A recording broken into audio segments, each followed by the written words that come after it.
Hello, everybody. Please let me know if you can hear me okay. Please.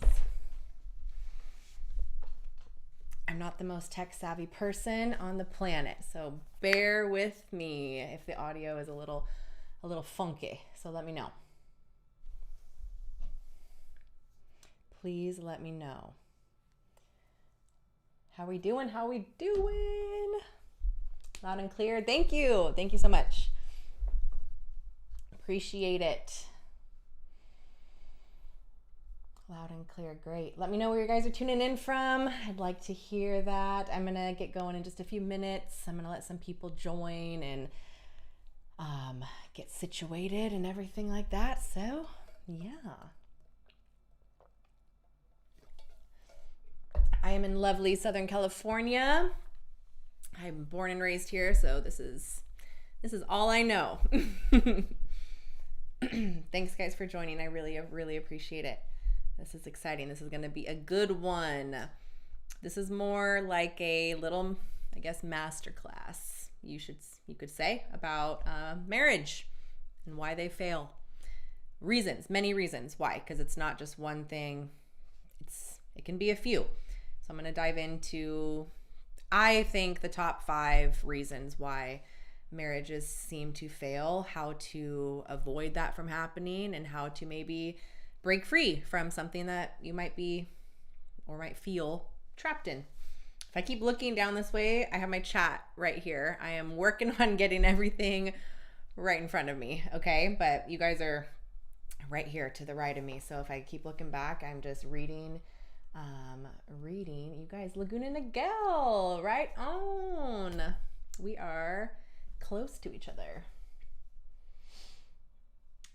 MD, but from SoCal. Nice. UK weather is picking up. Good. South Africa, amazing. Oh my gosh, this is so fun. Cool. But anyways, guys, thank you for joining. Thank you for being here. Thank you for supporting me. And thank you for making this what it is. Because honestly, if it wasn't for you, I would not be here. I would not. My favorite broker. I will help you. I will try to help you, sir. Help you understand what happened. Okay. So as I'm going through this, just try to be open, try to be receptive. If something triggers you or if something bothers you, good. It's okay. I'm not trying to get a rise out of you or trying to trigger you or upset you or hurt your feelings. I want you to get clarity. I want you to get understanding and answers in your life.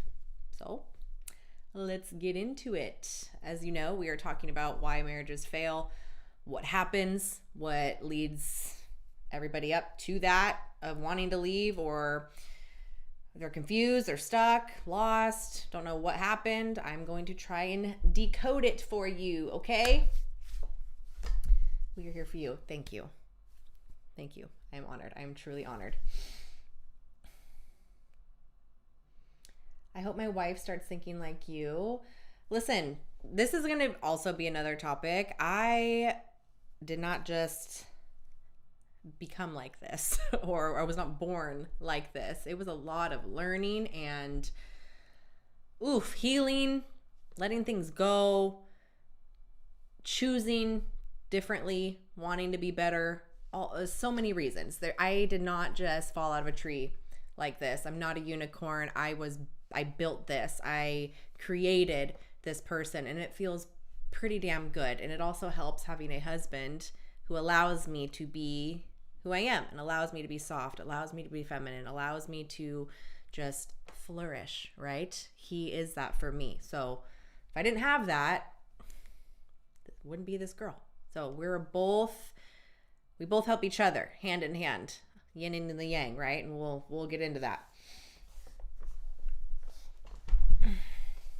Can this episode be about your hubby?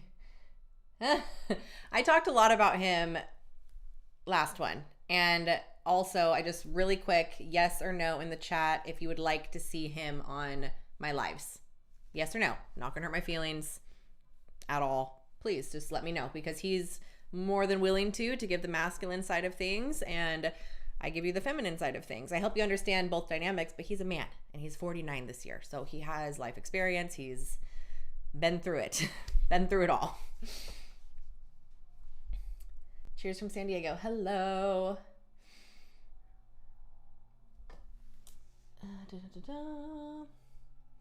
My Superman, exactly. He is my Superman. Love him. Hi from Chicago. Yes, yes. No, you don't want to see him. Okay. It's okay. Not on every single one, just on episodes, just so you could hear it from him too. He's a huge reason why I am the way that I am. It's insane. It is absolutely insane how balanced we are, how in sync we are, but it took work. Anything in life worth having takes work. So I'm going to first start off by saying this, and it might trigger some people, maybe it doesn't, but either way, I don't really care. Most of you are not in a bad marriage. You are just in the wrong one. Can you agree? Or do you disagree? Does that not make sense? Tell me. Yes, no, maybe, I don't know. Most of you are not in a bad marriage. You are in the wrong one. And a very scary part of that is maybe you knew something was off before and maybe ignored it. Maybe you were scared to blow up your life. Maybe you convinced yourself that just this love was enough to hold everything together. Hope was enough to hold everything together. All these reasons, why, right? But it's not. So today we're going to talk about exactly why I am saying this, okay? We are covering everything, but I'm keeping it condensed into 5 reasons. 5 reasons why marriages tend to fail, okay? It's not going to be super surface level. It's going to get kind of deep, okay? Maybe things that your therapist dances around a little bit. I am not a therapist. I'm not a counselor. I'm not a psychologist. I don't hold any clinical license to talk about these things. It's my lived experience. It's my life experience. It's my own journey, my transformation of transforming who I am as a person inside and out, a complete 360. It's my own education, the things that I choose to study and read and watch, and the people I choose to learn from. So if you resonate with that, beautiful. If you don't, that's okay. It's okay. But just know that sometimes therapists keep you in this loop a little bit because it keeps you there, paying them forever.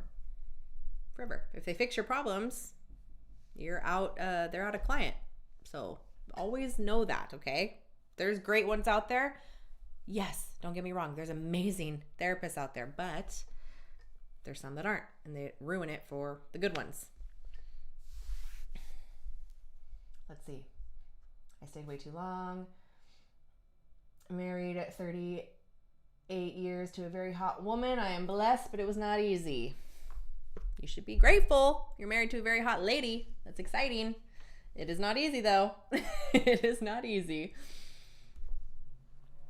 I'm just reading some of your comments, guys. Some of the things that you might hear, like I said, might trigger you. They might get a little controversial. But ask. I'm looking at the comments as we go. So if there's something you have a question on, I'm going to try to get to you guys as I go. I'm going to be talking a lot, so get used to hearing my voice, okay? But I am looking at the comments.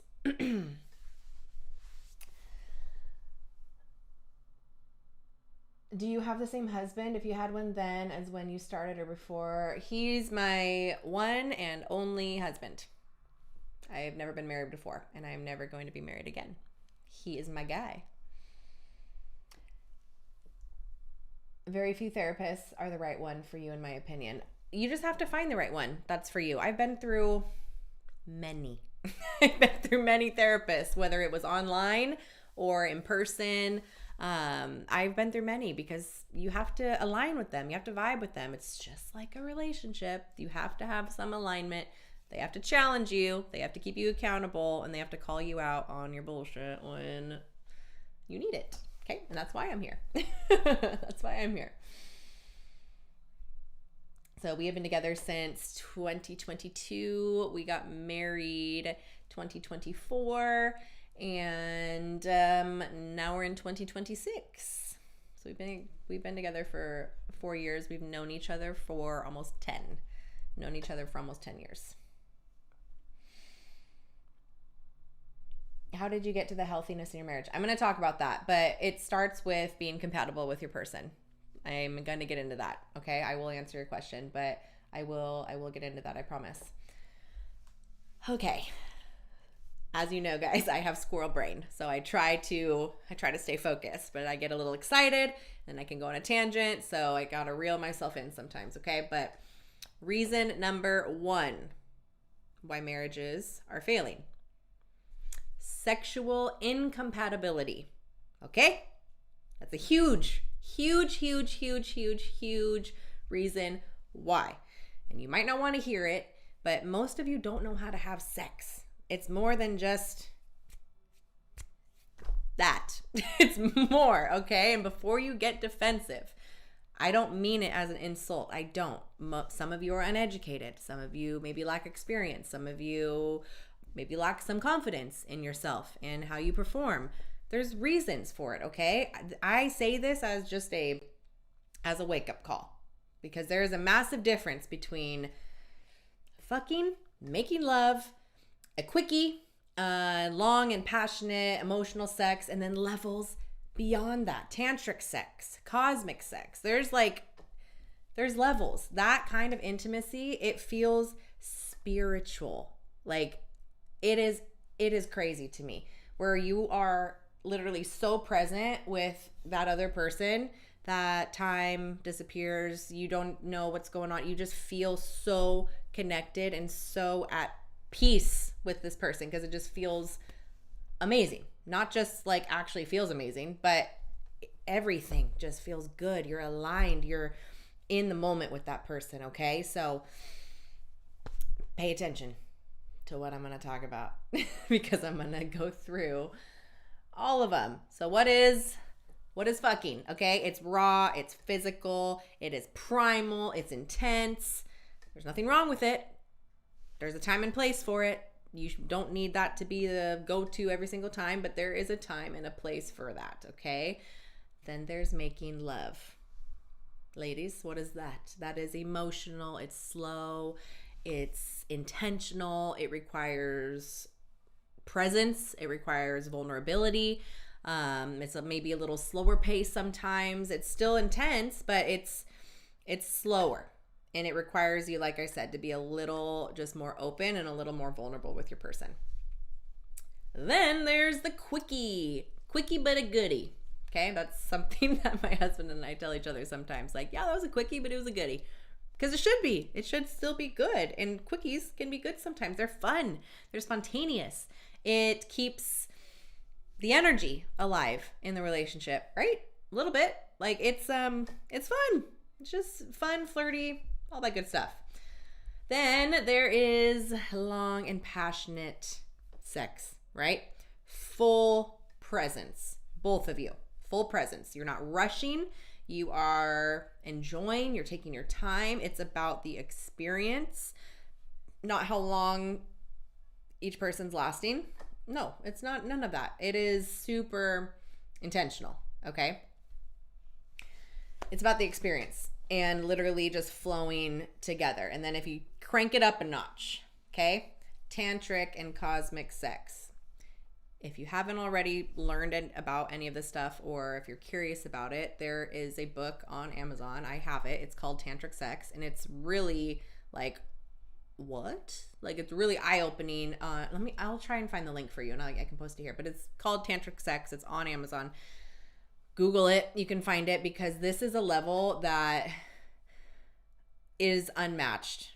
I have never experienced this before until I met my husband, and we just have this insane entangled chemistry and deeply rooted connection with each other, where we can tap into this, right?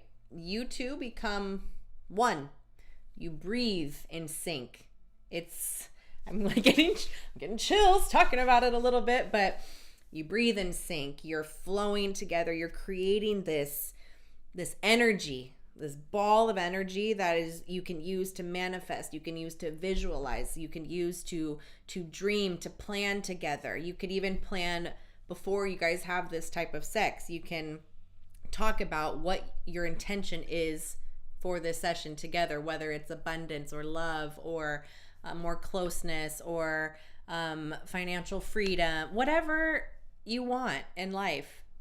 And sync it with your partner, and then have this beautiful, powerful, energetically charged sex, and channel that into your orgasm, and it's gonna make it come to life.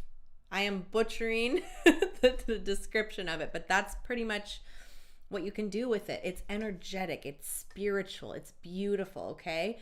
I bet most of you have never looked it up, and I'm actually curious. Yes or no in the comments. Have you ever heard of tantric or cosmic sex? Yes or no? Please, please, please, please let me know. Let me look at some of your comments.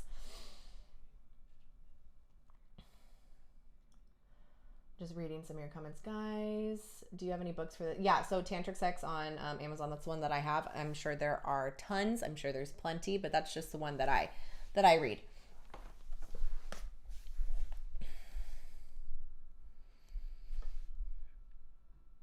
I'm just reading some of your comments, guys. Hey, been married for almost 20 years. We have 3 beautiful kids. But the issue is my wife stole money from me, and she's so toxic that I just don't know what else to do. She stole money from you and you're calling her toxic. So why are you still married to her? What is the reason you're staying? It can't be love. It can't be hope. Those two, it's not good enough, okay? So it needs to be a little deeper, whether it's fear of being alone, you don't want to disrupt the family, you're codependent, whatever it is. But you got to figure that out.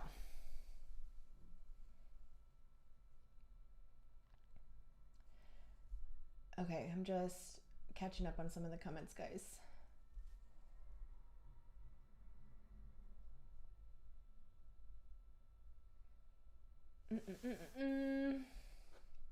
Yes, no. Okay, yay. A lot of you have heard of it. Exciting. Jose, stay and listen and watch, because I said that in the very beginning, right? Like, most of you are not in a bad marriage. You're just in the wrong one. And maybe you picked the wrong person, right? Like, this isn't to shame women or men or anything. Like, it's, some people don't know any better, right? Like, for whatever reason that is, whether it was the relationships you saw growing up, like, what did you look up to, like, to mold your brain into how a relationship is supposed to go, right? Like, you don't know any better, and this stuff isn't taught. That's why I'm so like into this, because it needs to be talked about more, and I'm learning as we go too. So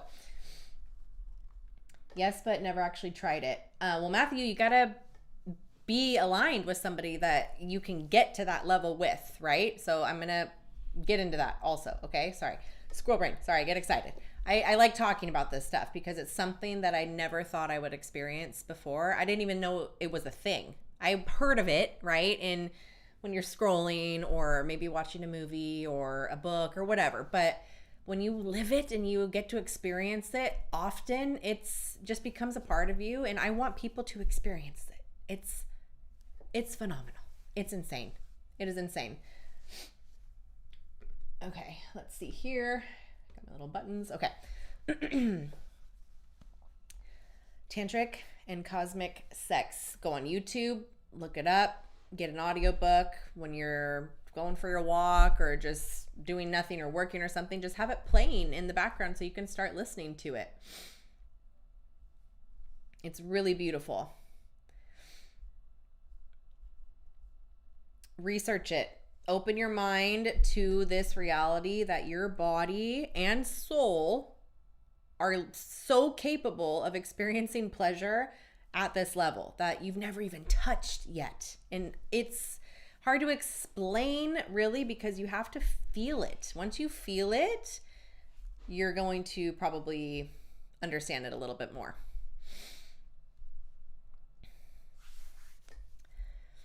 If you've never experienced any of these, or maybe one, you gotta explore more. It's your responsibility to explore it. You're capable of giving and receiving pleasure, okay? Both sexes are capable of giving and receiving pleasure, okay? At this level, I'm telling you, like, some people, they just never have access to it. And that it starts with just education and being open to it and learning about it. And then choosing to educate your partner who is willing to go there with you, right? So there are some reasons, by the way, to know if you are truly sexually compatible. Big one is the desire is natural, and it's consistently natural. It doesn't dip. Maybe you get dip a little bit and it comes back up, but I'm talking about pure sexual compatibility right now, okay? You do not have to ask if they're into you or not. You don't have to. You don't have to talk yourself into wanting them. None of those things. You can talk about sex openly. Your libidos are reasonably matched, right? Or you've just found a rhythm that genuinely works for the both of you and you feel safe enough to feel fully seen, to get a little vulnerable with each other. There's no performance. You're not hiding anything. You're just being open. You're not pretending. Another reason why people know if you're truly sexually compatible is you both are actually curious about each other's pleasure, each other's things that they want to try, their fantasies, right? Not just your own, but you're genuinely curious about the other person. After sex, you feel more connected, not just the physical relief, but genuinely connected. Those are all reasons why somebody is truly sexually compatible with somebody else. And the signs that you're not sexually compatible is one person is always initiating. Maybe the other person is deflecting, right? You feel like you're performing instead of being present. What else? There's shame, avoidance, resentment built up around sex, all these little reasons, right? Like your needs can be different, which is fine, but if neither person is willing to meet in the middle, then that's not good, right? Physical intimacy should never feel like an obligation, ever. Like a check, right? Like a checklist. No, we don't want to get to that point, right? So those are the reasons why you might not be sexually compatible, right? Sexual compatibility. This might hurt a little bit or sting a little bit, but it's not really buildable, right? Do you agree or do you disagree? As soon as I said that, I'm like, oh man, people are gonna not like that. But I need to challenge you guys, right? And I might lose some of you, but sexual compatibility is not buildable. You can build skill, you can get better, you can build depth, but you can build emotional intimacy. You can build emotional intimacy, but the sexual compatibility part, that base level of wanting someone either exists or it doesn't. You can't manufacture that. You can't manufacture desire. It has to just come naturally. You can't therapy your way into wanting to freaking screw your partner, right? If that raw attraction was never there.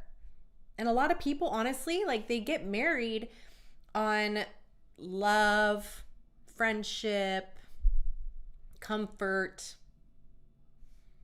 arranged, religion, whatever, right? And they're wondering why their sex life feels like a chore or feels like there's nothing there, no spark. That is not a communication problem, my friends. That is a compatibility problem to the root. And those two things are very, very, very different.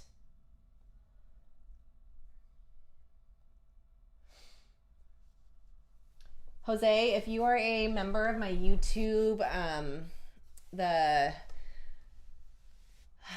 Elite Access, you get access to my email and you get access to my Telegram channel. So I don't give out my contact information just publicly. Can't do that. I got too many of you watching me. Almost 2 million of you guys, so I can't do that.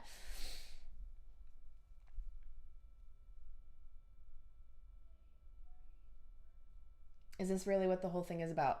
I'm talking about why marriages fail. So sexual compatibility is one of them. And I'm just about to get into reason 2. So if you stick around a little bit, but just be patient, okay? I usually go for about 2 hours, guys. And this does get recorded and it does get published. So if you don't want to watch the whole thing live, you don't have to. If you do, great. But you should, because you're going to get real time. And if you have a question, I will answer it for you.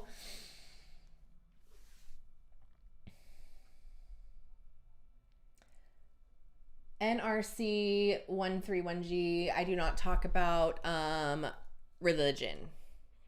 Sorry, just something I don't talk about. I don't care what you believe in at all, but I keep it like that because it never goes well. Never goes well.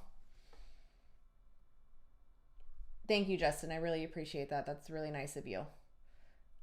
I'm continuously learning and educating myself, reading books, watching podcasts, learning from people in the same space as me, learning from people that I don't really agree with also, and kind of challenging myself a little bit too. Because believe me, like, I'm not the only one talking about this stuff. So if you resonate with me, beautiful. Super grateful for that. There's other people out there too. You just have to find them, right? And you have to find the genuine ones and find the ones that are not doing it just for likes or clicks or whatever, right? Like, I genuinely am trying to help and educate people. And I'm educating myself too as I learn and continue to grow. I'm a work in progress. So a big question too, some people ask me if it can be saved, right?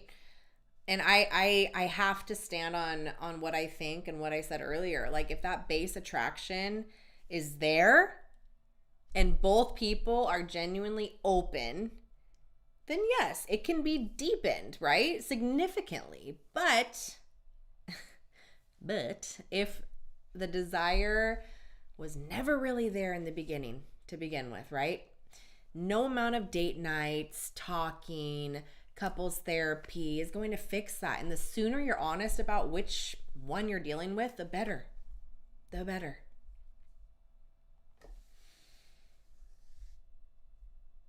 Okay. Reading some of your comments, guys. God, why am I so itchy? My skin is dry. Reason number 2. Ready? Oh, I forgot my little button. Dang it. I'm getting used to this, guys, okay? I had this on here first.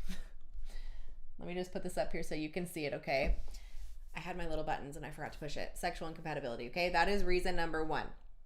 Reason number 1. And we're going through 5 reasons, okay? So that was reason number 1, sexual incompatibility. And reason number 2, let me find it for you. Sound familiar? Sound familiar? Right here. Reason number 2 is years of pent-up resentment, okay? And as we all know, resentment does not just show up one day. It doesn't. It doesn't just show up and say, "Hi, I'm here to blow your marriage up." No, it builds slowly and quietly in every single little tiny moment where something hurt your feelings and you said nothing. All right? Also in broken promises. That's a big one. And maybe forgiving them maybe when you shouldn't, or if it wasn't apologized for, like every time you needed something and didn't ask because you didn't think that they would show up anyway. Like, no, resentment is an accumulation of every single little thing that was never said. And the time it finally reaches the surface, it's not just one little wound, it's hundreds or thousands sometimes. And most couples don't even know what they're fighting about because there's too much animosity, too much anger, too much resentment. So what feeds resentment? Excuse me. Unmet expectations that were never even clearly communicated properly in the first place. Chronic over-promising and under-delivering. Saying that you're going to do something and not doing it repeatedly. That erodes trust in both sexes, no matter what, in a way that is very hard to come back from. Very hard. Another reason is feeling unseen, undervalued, unappreciated, right? Or like there's an imbalance, like a too big of a relationship imbalance, like you're giving more than, and they are not noticing, right? Like imbalance. Another reason is cheating, and not just physical, but emotional affairs, inappropriate relationships, choosing somebody else over your partner, work wife, work husbands, all these things, right? Like it's cheating is not just physical. That's a big one. That's a big one, but it goes way deeper than that. Another reason is feeling like you can't bring things up to the other person without it turning into a fight or an argument, or you're telling them you're not listening to me, you're not hearing me, yes I am, all these things, right? And a big one too is years of feeling like you are managing everything alone while your partner just exists beside you instead of with you, right? And if I'm being honest, most resentment is kind of self-inflicted. And before you were like, oh my God, no, it's not. That's not true, because I have to be careful what I say before you guys just don't start attacking me. Sometimes we choose silence, right? Over being honest and open and maybe a little more vulnerable. And you do this over and over and over again. And then you act surprised when that weight of everything was never said. And it starts to crush the relationship. You have to speak. You cannot resent someone for something that you never told them bothered you. At some point, you have to take accountability for your silence and speak up or accept it, okay? Those are your options. But suffering quietly and then exploding maybe 6 years later about something, that's not fair to you or your partner or anybody. So stop doing that. Micro cheating is still cheating, my friend. I'm good at flirting. My husband's also very good at flirting too, but he keeps it at bay. But it's in him. He's a flirt. He is flirtatious. He's South American. It's in his blood. Like, I can't tell him to take that out of him. And that's part of the reason why I love him. So again, balance and being confident and secure in my relationship and trusting him, right? Jason, hi. Thanks for joining. Sexual compatibility is so important for marriage, and it can fade over time if partners don't pour into each other and meet each other's needs. Physical attraction is so important for me. Heck yes. Heck yes, Jason. Big time.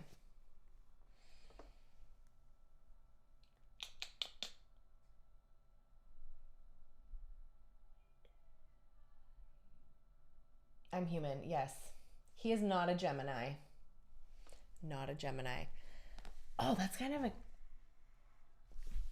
a good question. If you can guess, I have to think of a prize though. If you can guess our signs. Let me think about that. I kind of want to hear from you really quick, guys. Like, be honest. This is about honesty, right? And integrity and maybe a little bit of vulnerability. But are you holding on to something like literally right now that you've never actually said to your partner out loud? Drop a yes in the chat if you are dealing with that right now. Because it's common. It is very common. Very, very common.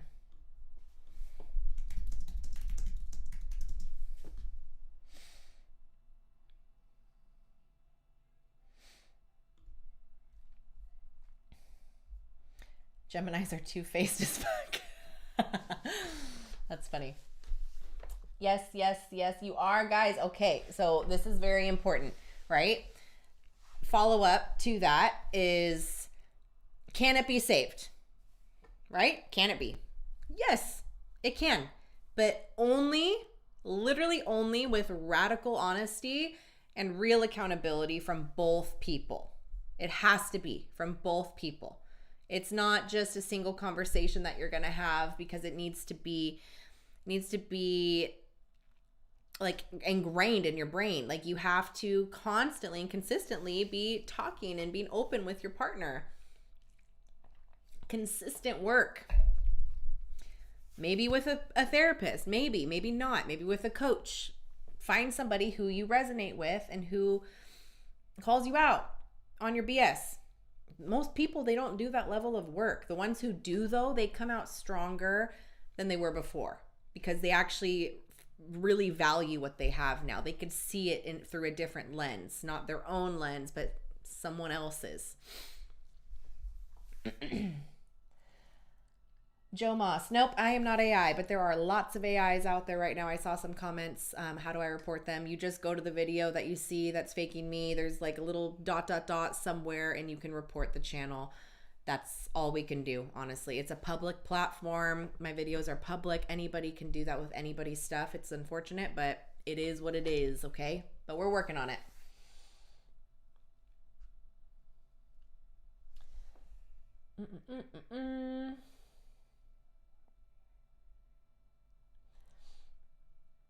He is not an air sign. He is not an air sign. I'm an air sign. I am an air sign, if that tells you anything.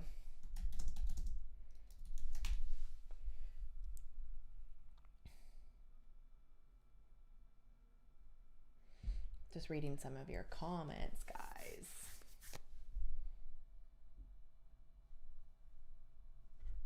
Recently showed interest to a girl I like in the gym. So far, so good. I asked her what she's open to and said to be friends.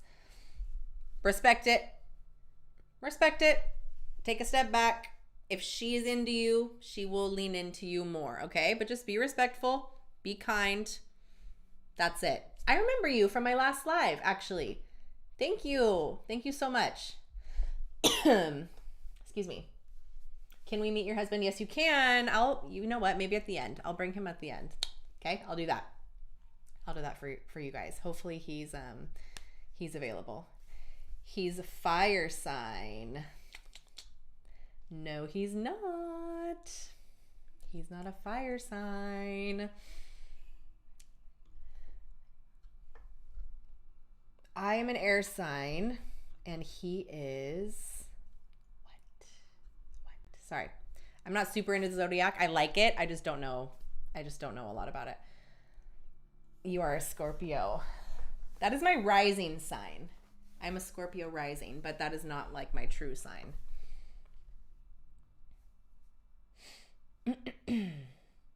I entered therapy and she wouldn't. Well, good for you. You're working on yourself. Proud of you. No way, he's water. He's right on the cusp. He is right on the cusp. So he has a mix of both, but he is a true water sign based on his birth month. But if you're asking me, he is more of a fire sign. He is fiery. He's not a Pisces. This is fun. Okay. No, nobody's guessed mine and nobody's guessed his. That's okay. But don't guess yet. I don't know what the prize is yet for you guys. Okay. Reason number 3. Reason number 3. Oh, wrong way. Lack of core compatibility and alignment. Okay. Not sexual compatibility.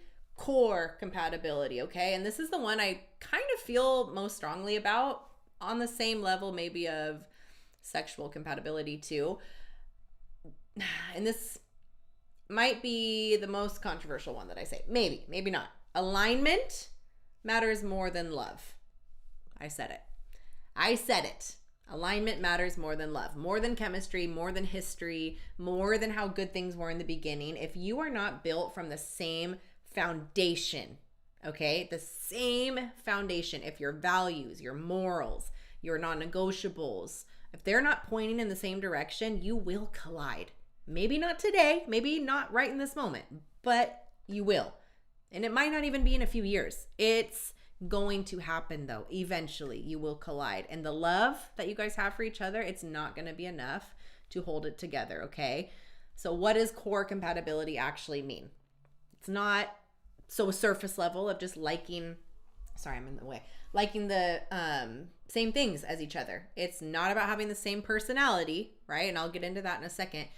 It's literally about the architecture of who you are as a person to your core, the things that do not bend for anybody and the things that you wouldn't compromise for anybody, even somebody that you deeply love.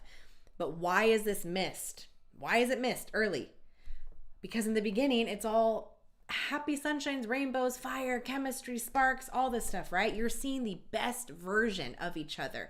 You're minimizing the things that don't fit right away because you want it to work. The incompatibility will never disappear. It doesn't. It waits and waits and waits until the honeymoon phase is gone, until life gets freaking hard. Major decisions have to be made, kids, all this stuff, right? And you're standing on the complete opposite sides of the football field, right? That's when you see who somebody actually is, when the honeymoon phase goes away. There are a lot of categories that typically break up couples in this space, right? It can be money, children, religion, spirituality, politics, family views, like family dynamic views, ambition, lifestyle, right? Goals and dreams, aspirations, moral standards, all of these things, right? These are your core values and your morals and your beliefs, right?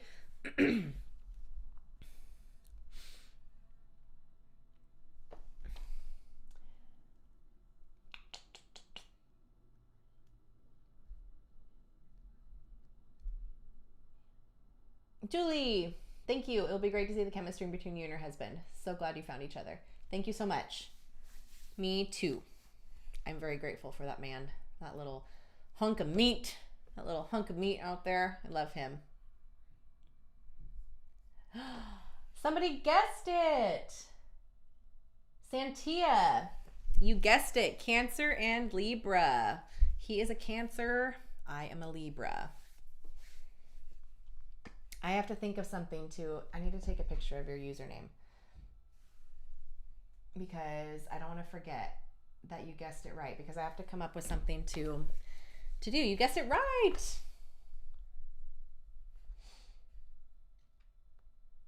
My phone fell on my face. I'm sorry. I'm sorry. That's happened to me before. Okay. Are there any dating websites for cat lovers? That is so funny. We are big cat lovers. We love the kitties.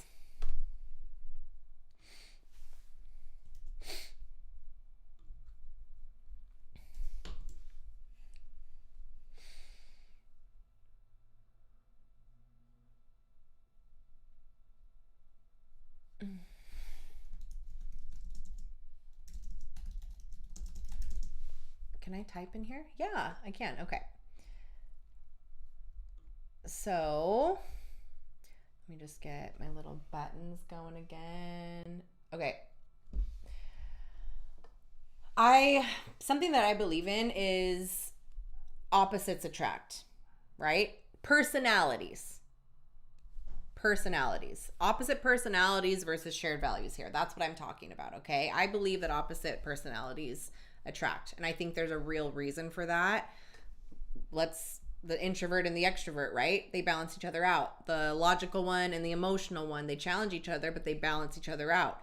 The structured one and the spontaneous one, right? That keeps things from getting boring. Different personalities create dynamic. They create growth and they keep the relationship interesting. My husband and I have complete opposite personalities. Complete. We're getting more similar as the years go on that we're together, but 5 years ago from now, 5 years ago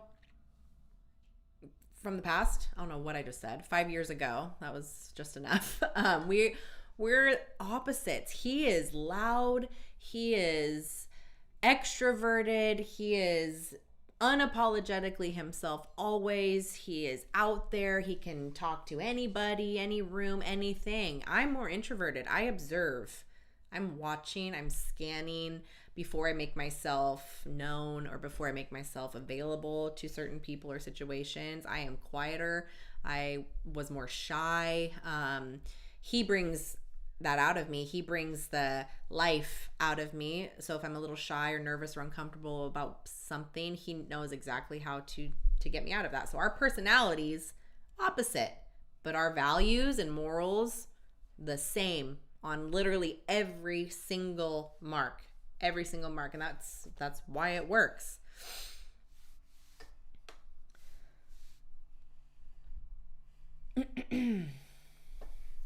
Your personality is how you move through the world, okay? Your values are why, okay? You can have complete opposite personalities and still be building towards the same goal, the same thing in life. But if your why is different, your moral compass, it points you in fundamentally different directions. It just does. Personality is never going to bridge that gap, right? You're going to spend your whole relationship fantasizing. Not fantasizing.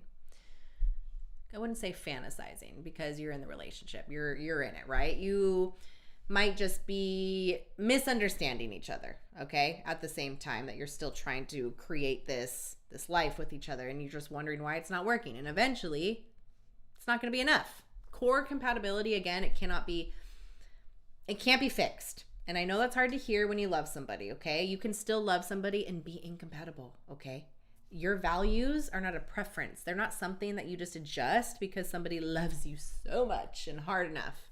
No, they're who you are at your core. And two people slowly contouring themselves to fit one another is eventually going to break. You cannot love somebody into just alignment. You can't. You either are or you aren't. The sooner you accept that, the sooner you're going to stop wasting each other's time.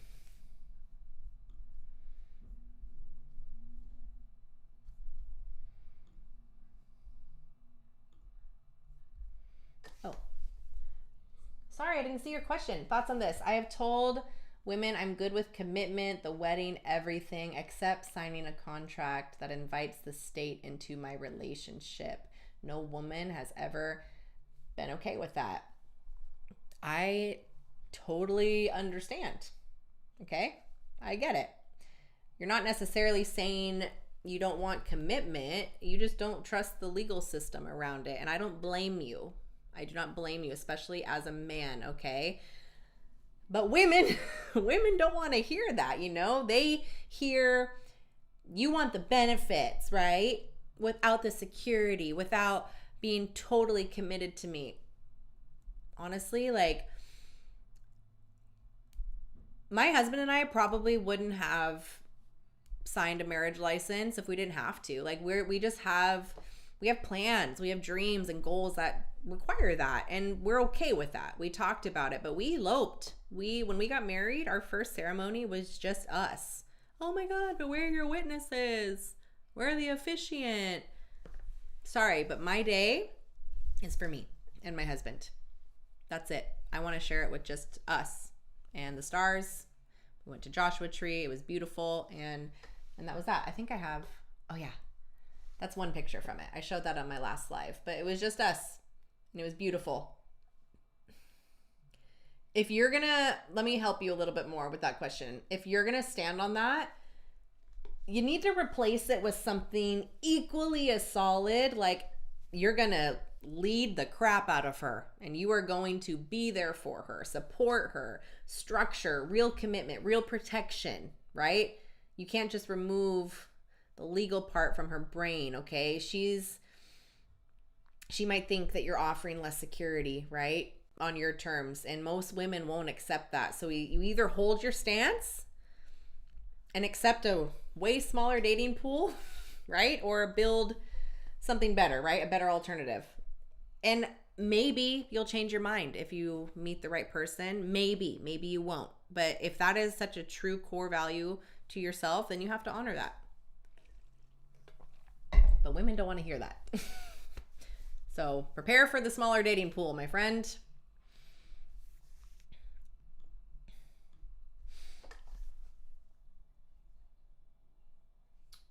Okay, so many comments.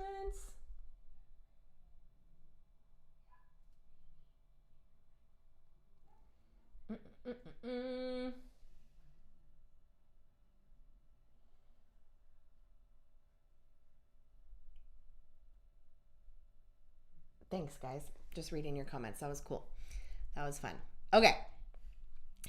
Well, let me actually, before I go on to reason number 4, can that be fixed, right? Can core compatibility be fixed? On surface level things, yes, it can. But on your foundation, almost never. For all the reasons I just said, okay? And if you try to force it, it's not going to save the relationship. It just delays the inevitable, okay? While causing both of you to waste so many years of your life.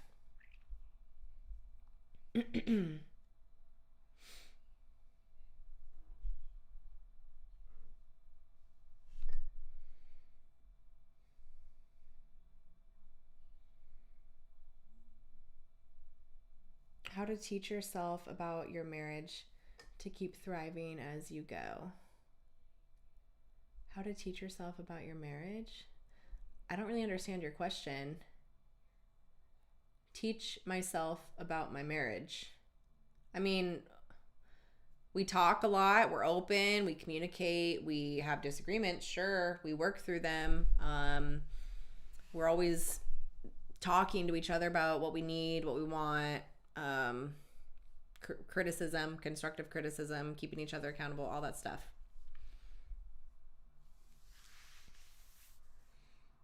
My girlfriend and I had some good discussion after watching some of your videos. Yay! That's amazing. Woo! Okay. Reason number 4.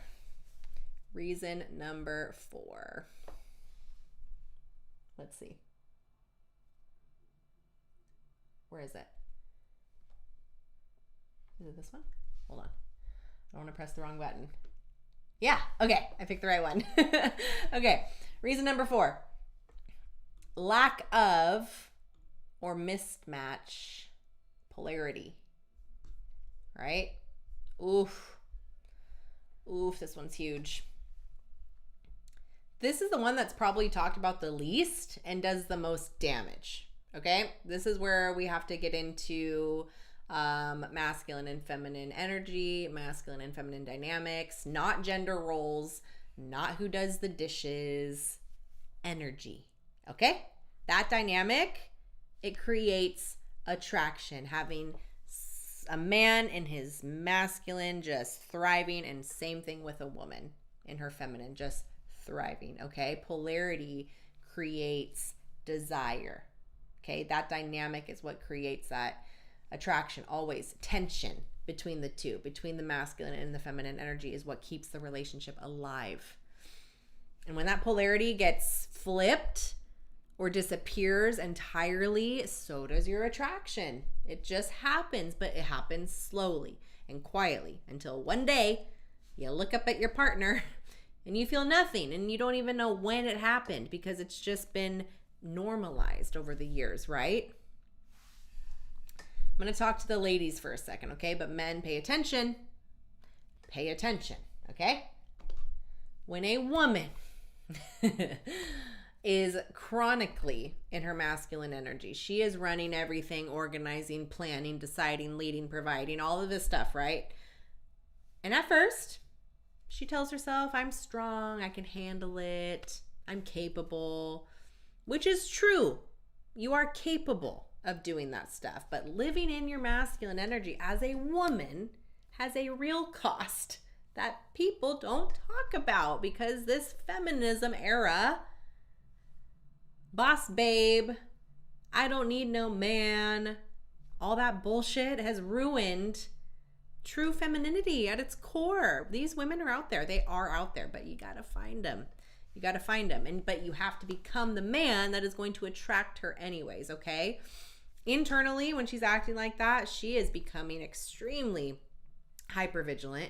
Her nervous system is always on and activated. Ever heard this one, my guys? I don't feel safe. I'm sure your wives have told you that because it's true. She is not meant to do that.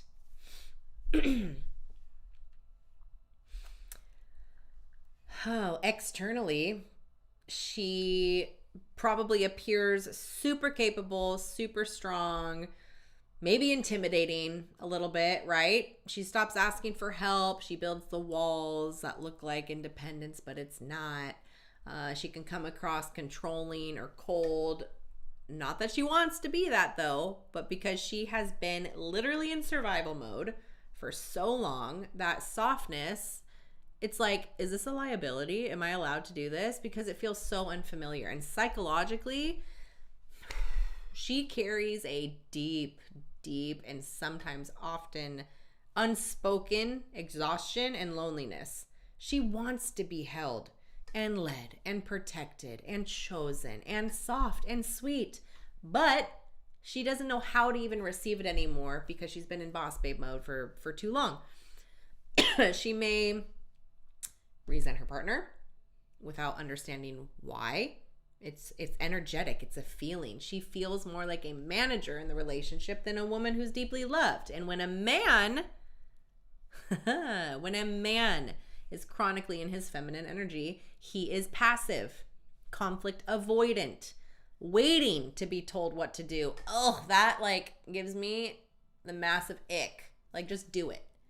Just be a big boy and go do it, right? Like, guys, have more confidence in yourself. You have balls. You have testosterone. Use it.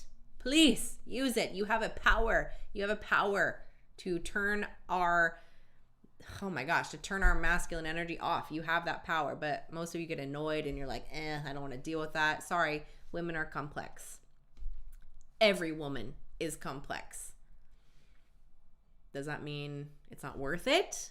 No, but you better work on yourself so you attract the right person for you and you don't go down the cycle of resentment and, I'm not even going to go there. Okay.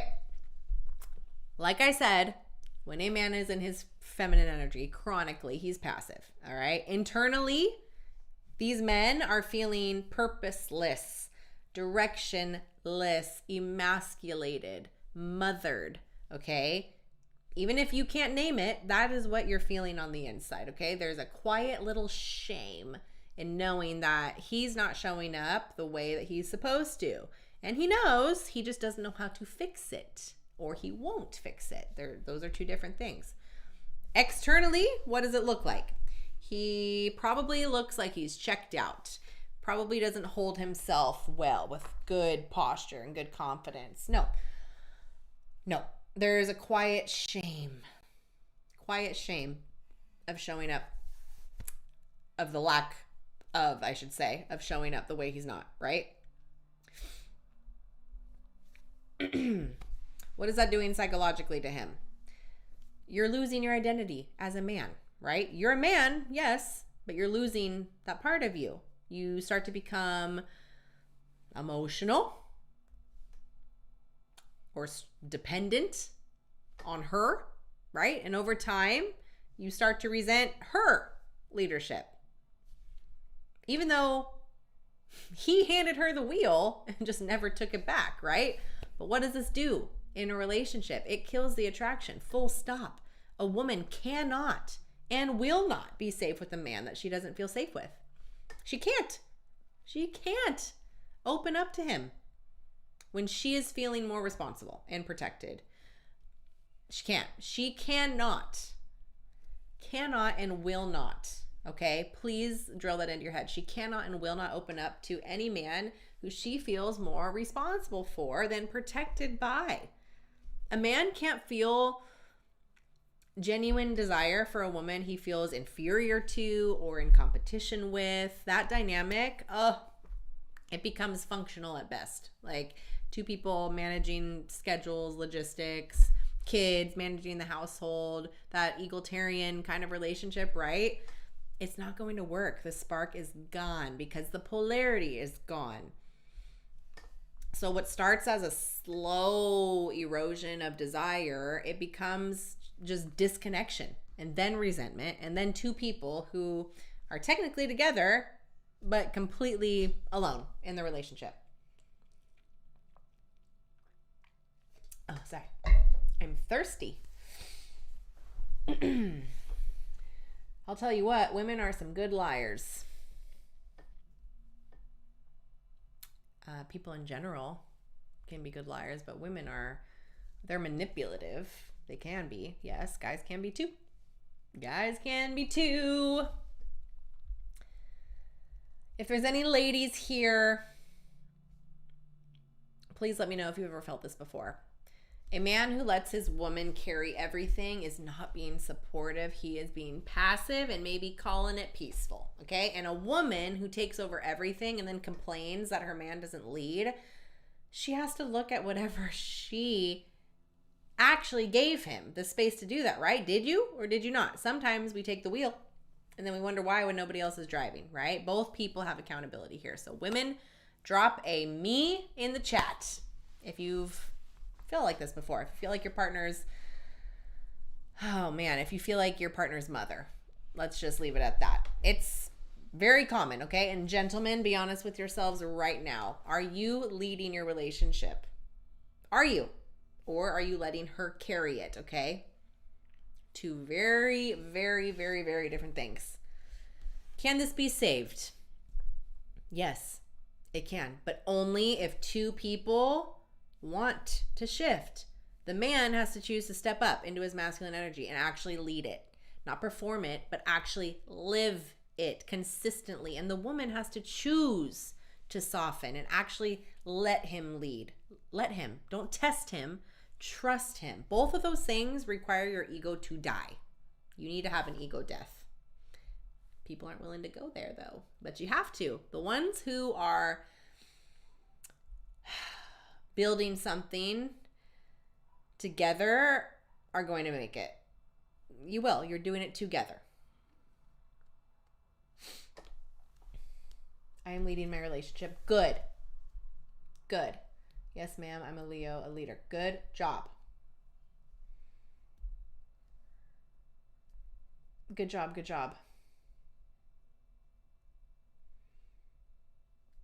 Thank you, Kayash. Appreciate it.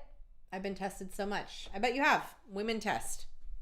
Women test you. They want to test and see how you're going to lead, how you're going to show up, what they can get away with, what they can't. Is that wrong? It's just being a woman, right? Every woman. Tutorial on how to pass shit test. I'll do a video on it. I will. I promise. Okay, reason number 5. There it is. Reason number 5. Okay. Growing apart instead of growing together. This one's huge. Okay. And it kind of sneaks up on people. I think so. Because it doesn't really feel like a crisis. Nothing crazy happened. There was no cheating or resentment or anything like that. No, it just feels like another Tuesday, right? It feels like maybe life just got in the way a little bit, but what's actually happening is two people are slowly just becoming strangers. And by the time that they realize it, years have passed and they don't even know who the person is next to them anymore, right? So what does growing together look like? You have shared goals. You celebrate each other's wins, right? When one person evolves, the other person leans into that and they're a little curious instead of doubt or insecurity. You have hard conversations and you come out more connected with each other. You still are choosing each other out of genuine desire, not because you feel obligated. You make each other better always. The relationship is a place to expand, not be stagnant. We'll use that word, stagnant. And you're still curious about each other, right? You genuinely want to know what they think, how they feel, and what they want to become. What growing apart looks like, you stop sharing things with your partner and you start sharing them with maybe other people or your friends, coworkers, social media, right? You have separate lives, separate goals, separate everything, and there's no real overlap that isn't like logistics. The conversations are always about kids or bills or the schedule. It's never deep or real. You feel lonely inside the relationship. One person's growing rapidly and the other one is maybe resistant to it or indifferent, maybe even threatened by it. Some people are threatened by other people's growth and success. That's a real thing. The biggest one, I think, though, is you stay because it's comfortable. It's familiar, right? The thought of starting over is scarier than the emptiness that you're already living in, right? So how do you keep growing together? You need a shared vision, a shared goal, not just a shared mortgage, right? Or bills, or even just your kids. Like, direction. You need a shared life direction. Where are you going? What are you building? What does your life look like 5 years, 10 years from now, right? All of this stuff. And are you guys like pointed in the right way at the same thing? Keep dating each other intentionally and consistently, not when it's convenient. No. Consistently, just to do it. Talk to each other about who you're becoming, not just what you're currently managing, right? Be honest when something might shift inside of you. Maybe you have a new idea or a new venture, right? Talk about it. Be honest with your partner. Don't let your partner discover a stranger 10 years later, right? Because you chose not to say something. No, say something. Reassess like regularly. Have check-in days with each other. People change. It's not a threat. It's actually an opportunity if you're both are willing to keep choosing each other and go through that.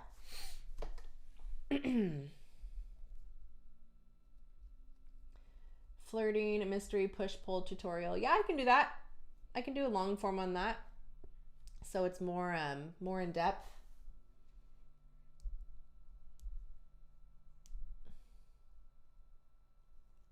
Just reading some of you guys.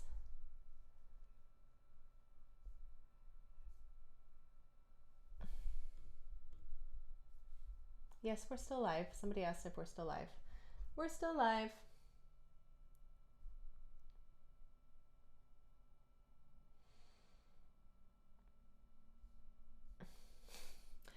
Sorry, I got a big ass head.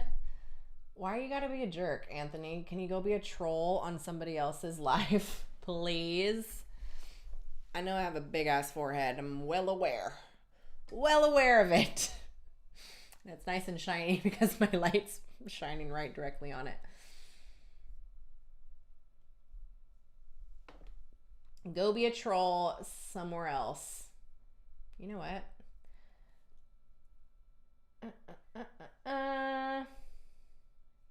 I'm just gonna hide you. Goodbye.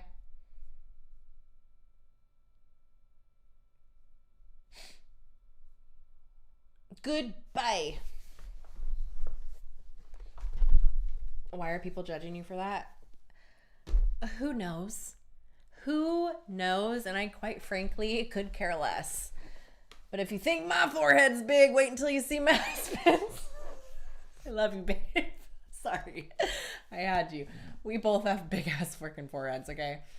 What are you gonna do about it? It's all this knowledge in my brain. Thank you, Sophia. He's gone.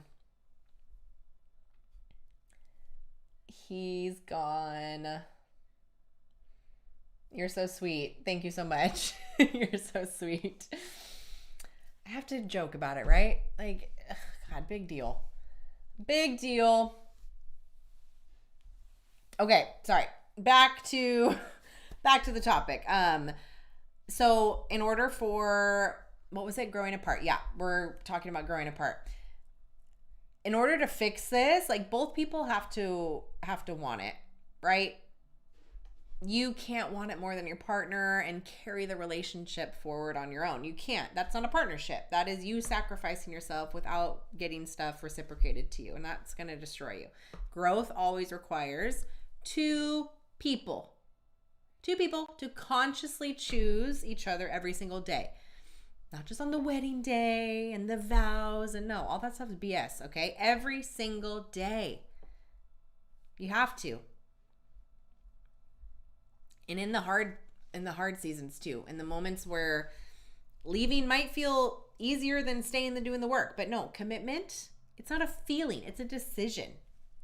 Like action. Over and over and over again. If one person is making that decision, the relationship's done. You're out of time. You can't. Who is the author of that tantric book you mentioned? Let me find out for you. Let me find out for you. If my husband's watching this and listening, honey, can you please go to the bedroom and look at the author's name on the book that is next to our little box underneath the picture? Please, there's a book that says Tantric Sex. Can you please let me know the author? Please. Somebody wants to know.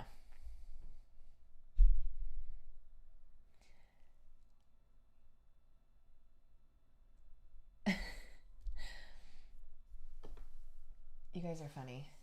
I think a big forehead's attractive. Okay. Cool. Thank you. Whatever floats your boat, my friend.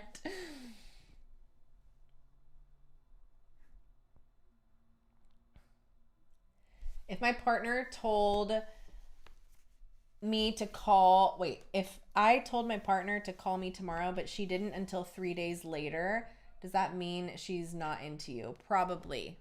A woman that's into you, she is going to reach out to you. You're the best. They want to see you. He brought the book. Okay. It's Diana Richardson. This is it. This is it, guys. He heard me. He was listening. This is it. Tantric Sex, Diana Richardson. That's candle wax. It's candle wax. If you know, you know. If you know, you know. Okay, I would love to hear from you guys really quick. What is one thing that you and your partner do intentionally to keep growing together? Please let me know in the comments. Please, please, please, please. I want to know. I love hearing. That was hubby. Yes, he's going to make, I hope he comes in and makes an appearance towards the end. Towards the end. So if you have questions for him, get ready.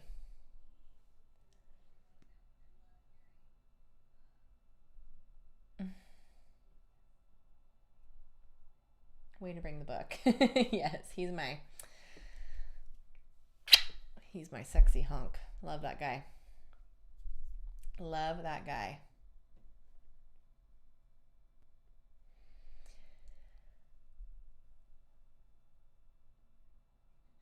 He's gonna come back. He's gonna come back. I hope he comes back. I'll send him a message and see if he can come in.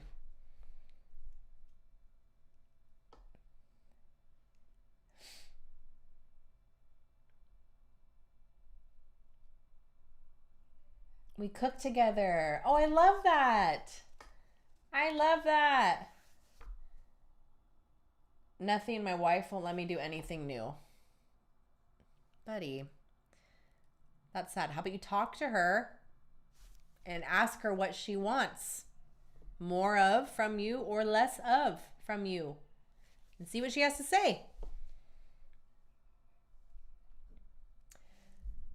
Okay, guys, can that be saved, right? That's what I said. I already said it. If two people are both deciding that it's worth fighting for, beautiful. If one person has already checked out mentally and emotionally, man, like, it's really hard to come back from that. Really, really hard. But if you both still want it and get honest and intentional and get back to being consistent with it, it's never too late until it is. It's never too late until it is. This, honestly, like, the scariest thing about a failing marriage, it's not the fighting, it's the silence. It's two people that literally lay next to each other every single night, completely alone, too comfortable or scared to do anything or say anything, right? Like saying, hey, this isn't working anymore. Say that. Let's actually have the hard conversation, right? Don't do that. Don't do that. If you're too afraid to blow up your life, and I don't even really think you're blowing up your life, you're just getting radically honest with each other. And I think that's beautiful, right? Don't be that couple. Choose each other fully, consistently, consciously, and in action every single day. Or choose honesty, but stop choosing comfort over truth, because the version of you that's settled, you're not living. You are just settling. You're comfortable, right? You're just existing, and you deserve more than that. And then a life where you just exist, right? You deserve love. You deserve peace. You deserve respect. You deserve happiness, right? You really do. But you have to become that person. You have to love yourself. You have to make yourself whole. You can't need somebody else to make you whole. Whoever you decide to bring into your life is adding value to your life because it feels good and it flows and it's easy. And it just, man, like I wish people could feel what I feel and experience what I experience. And I didn't have this in the past. Absolutely not. That man out there is my first choice. He's my first choice. He's not my second choice. He's not my third. He's not an option. He's not someone I just kept here until I was ready to bring him along and marry him. No, we are each other's first choice. And it needs to be that. If you are not marrying your first choice, oh man, don't settle. Don't get comfortable. We can't do that. We can't.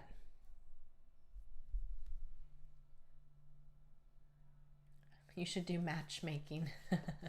You know what, Alexander? You've been cool in this live. I appreciate you a lot.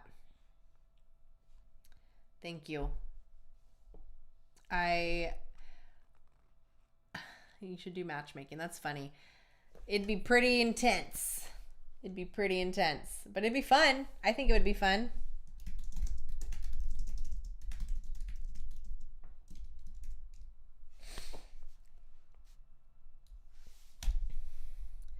I hope some of this makes sense. I hope you resonate with it. I hope it challenges you a little bit, right? Like, let's just really quick, like, go through the 5. Like, we went through pretty intense ones, right? But the first one, obviously, is sexual incompatibility. Okay? This is huge. If your base attraction is there and both people are open, it can be deepened. It can. But if the desire was never really there to begin with, no amount of date nights or talks or couples therapy is going to fix it. And like I said earlier, the sooner you're honest about which one you're dealing with, the better. Reason number 2, years of pent-up resentment, okay? Yes, it can be saved, but only with radical honesty and real accountability from both people. Not a single conversation. It's consistent work. Probably with someone, right? A therapist or a coach, like myself. Most couples, they don't do that level of work, right? But the ones who do come out stronger than ever before. Let's see. Oops, not that one. Next one. This one. Lack of core compatibility and alignment. Again, these are your morals, your values, what your views on money, children, religion, politics, family dynamics, marriage, moral standards, all of that stuff, right? If that stuff is misaligned, man, can't force it. You cannot force it. So if you're trying to force it to save the relationship, it's not. You're just going to delay the inevitable while costing you both just a lot of time and years, right? Then it's this one. Lack of or mismatched polarity, okay? When woman is in her masculine energy and man is in his feminine energy, okay? Oh gosh, this one I see is very common with a lot of the consultations that I have with people. And I don't say that to attack you or shame you, but there's a big mismatch going on here. Somewhere along the way, someone told you, don't be a man, don't be strong, dim yourself, lower your voice, please her, make sure she's good. No. Who built this country? Men. Who built this room that I'm in? A man. Okay, women need men.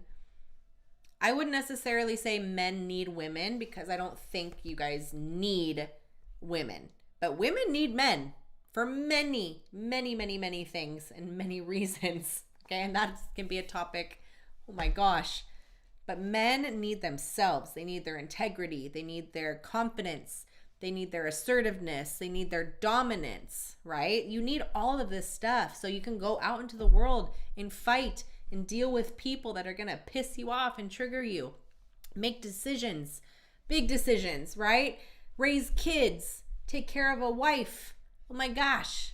Somebody asked me on my Instagram story, yes, I think it was yesterday, do men or women have it easier in this world? And I said, women have it easier. And they countered it saying, but women give birth and I'm like, okay, let me just stop you there.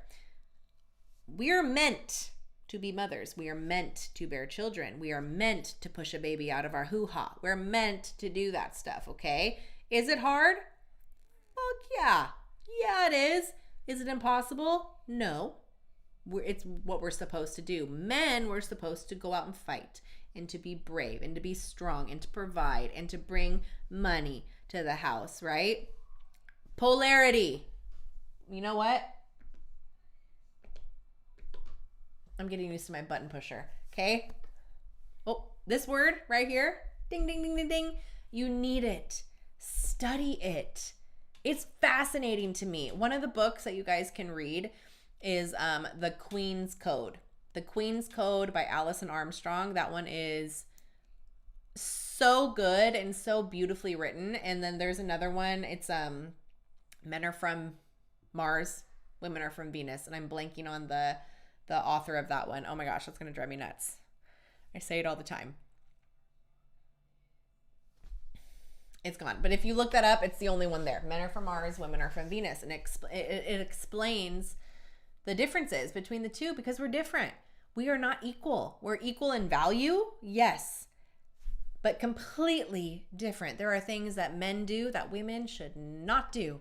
And there are things that women do that men shouldn't do. And that's okay. That's what makes us different. That's fine, right? This is all stuff I've had to learn from past relationships that I've had that were not what I have now. Completely, oh gosh, not at all. Not at all. Okay, haven't been in the comments for a second. Hold on, guys. Hi, Freddie. Thank you so much. Men built the whole world. Sure did. But women, we are beautifully intuitive and creative and flowing. And with the right man, oh, we are led in a way that just flourishes and thrives. And it's beautiful. And your man gets to watch you be like that because he is making you like that. He is allowing you to soften up like that. Oh, it's a beautiful thing, guys. It's a beautiful thing. Lauren will have a blackboard soon. I might one of these days. Women don't speak like this. There's some that do. But there's some that do and they get shamed for it and they maybe don't speak up even more. I don't care. I am speaking about this stuff because of how much it has changed and saved my life. Honestly. Like, hands down.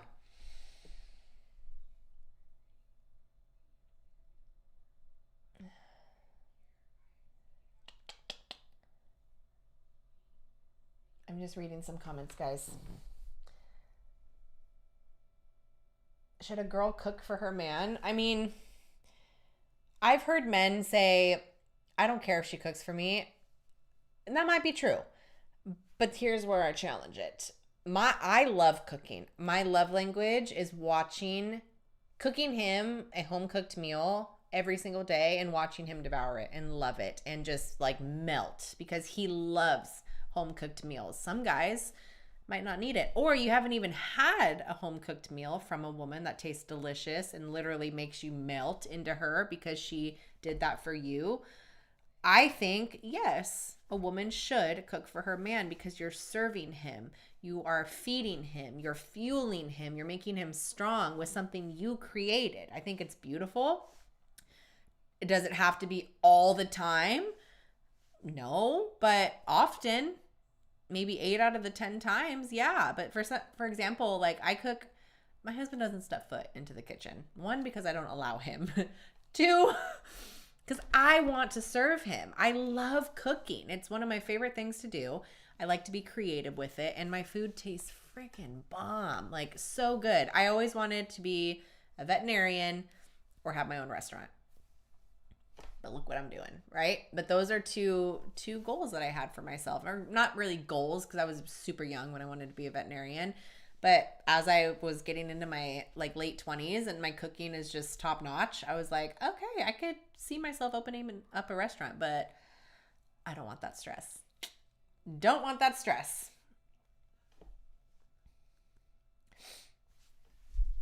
I don't even remember what I was talking about. Sorry, I went on a tangent. Oh, I answered a question about cooking. See, I have a squirrel brain, guys. I think I have a little ADD or little ADHD. I got tested for all of that when I was a kid, and they just told me, nope, she just doesn't like school. So she's not into it. I'm so glad. My content's been healing. Yay. Thank you. My wife makes her own sauces. Yes. That's a bad bitch right there. That's a bad bitch right there. I love making sauces. I love making dressings. I love making sauces. I love trying to make Thai food. And I say trying because it's a little hard, but I'm learning how to make Thai food, which is so yummy. My husband's Peruvian too, so I'm learning how to make Peruvian ceviche, alfajores, arroz con mariscos, like all these dishes. Oof. They're so good. They're so good. I wasn't serious about opening a restaurant. I just always thought about it and was like, I wonder what would happen if I did. But I don't want that stress. I do not want that stress.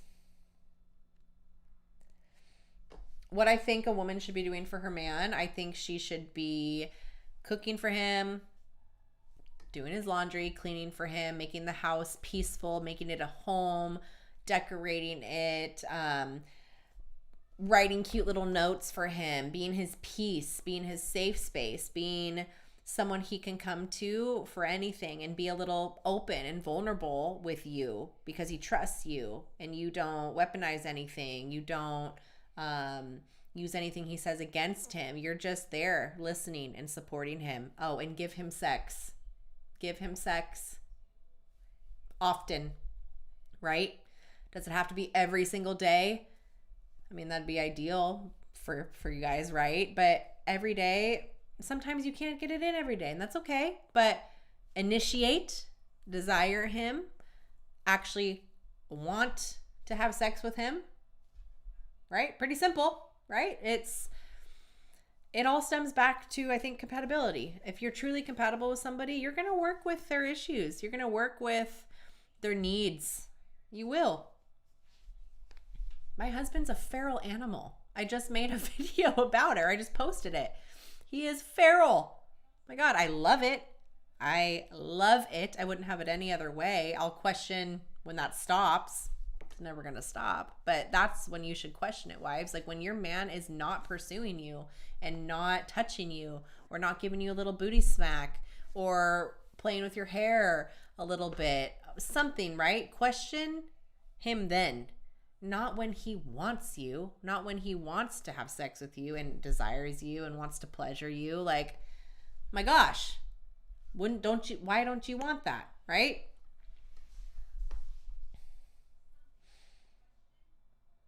Three times a day when possible. Man, I think the max us is like 2 times a day sometimes, like rarely, because remember when I was talking about the whole tantric cosmic sex thing, that energy, right? Our sex is it's draining. Even if it's a quickie, it's draining because our souls are literally like connected. So all of our energy and effort and intention goes into it every single time. And it's freaking beautiful. It's beautiful. I want people to experience it.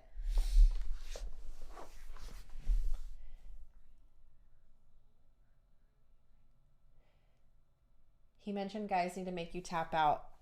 So that's something that happens with us. I literally have to tap out. Like, I'm done, because it's getting off after getting off after getting off. Every single, it's like so repetitive, and I didn't even think that was possible. But it's possible with the right person. It's not possible with the wrong person. It's not. Do you do couples counseling? So I do it a little differently than traditional counseling or therapy. I require a session with both of you guys separately so I can get the full picture from her, the full picture from him, right? And then I bring you guys together. So as you're talking, if one person withholds something or I catch something that wasn't said maybe prior or whatever, I can start to see the dynamic a little bit better. And then I decide if couples counseling is even possible for you guys, right? I believe in individual coaching first. And there's a reason for that, because I need to fix you first as an individual before two people when you're all screwed up. Okay? So there's a system for it. And that's why I do it the way that I do it. Okay? I don't believe every couple needs counseling too. I really don't. Sometimes maybe once, maybe twice, but I don't think it needs continuous work like that. I really don't. Alfrejores, sí.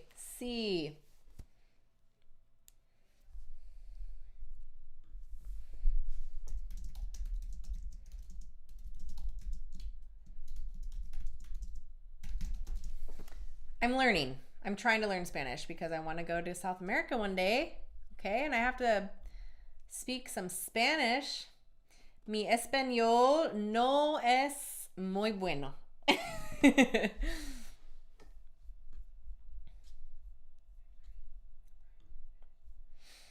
But I can get by. I can understand a lot, but I can't speak for the life of me.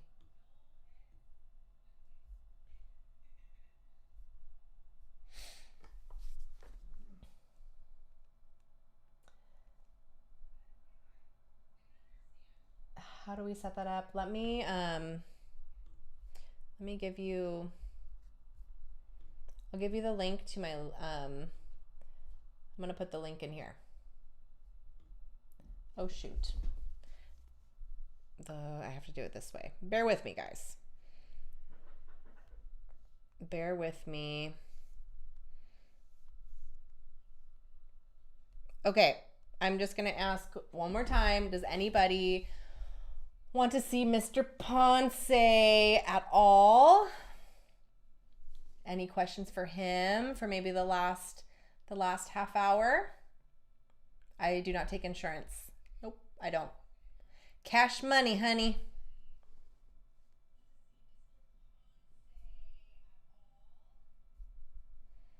Yes or no for Mr. Ponce? Yes or no? Let me know, and I will see if he's available.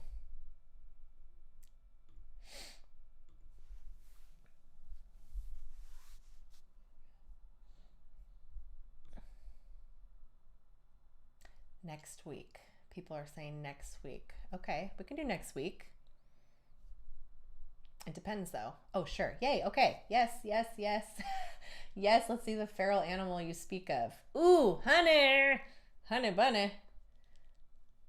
They want to meet you. Put some questions in here, guys. Put some questions in here for him. Okay? No questions. Just curious since the forehead comment. Oh my gosh. That's funny.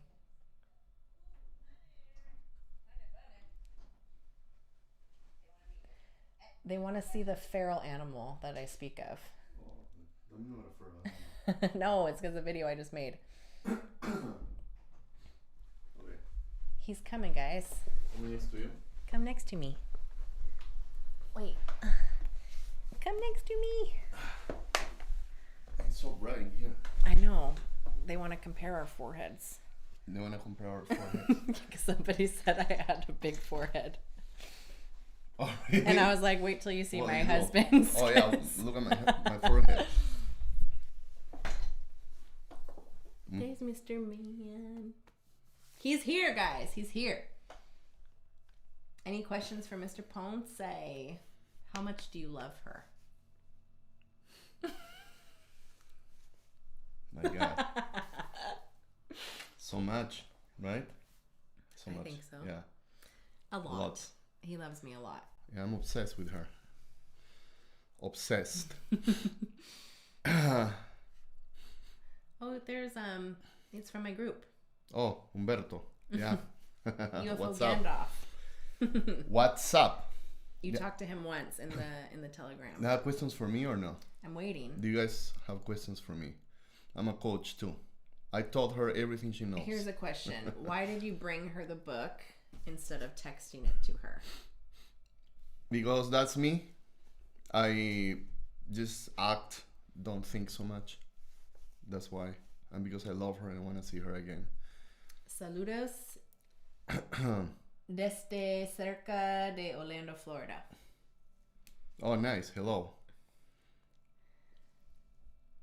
Do you respect Lauren even if she didn't work outside the home or earn anything? Yeah, I supported her for a long time. I told her to quit her job, to quit everything, just to find herself. And I told her that I didn't care if she didn't work a day in her life. And all she needed to do was just go to the gym, be pretty for me, be a good wife, and that's it. But she found herself and now she's here. So it paid off. And I think every man should do that with his girl, his wife. Women they're not from this plane. They're magical. I know a lot of you guys are probably upset at girls and mad. And you think it's all their fault. But in reality, our job is to unlock their code. Once you crack that code, you're gonna have a beautiful girl like this. Because I cracked her code. She didn't fall off from a tree. True that. And she was Lauren. And like, hey, look, a Lauren. I'm gonna take her with me. No.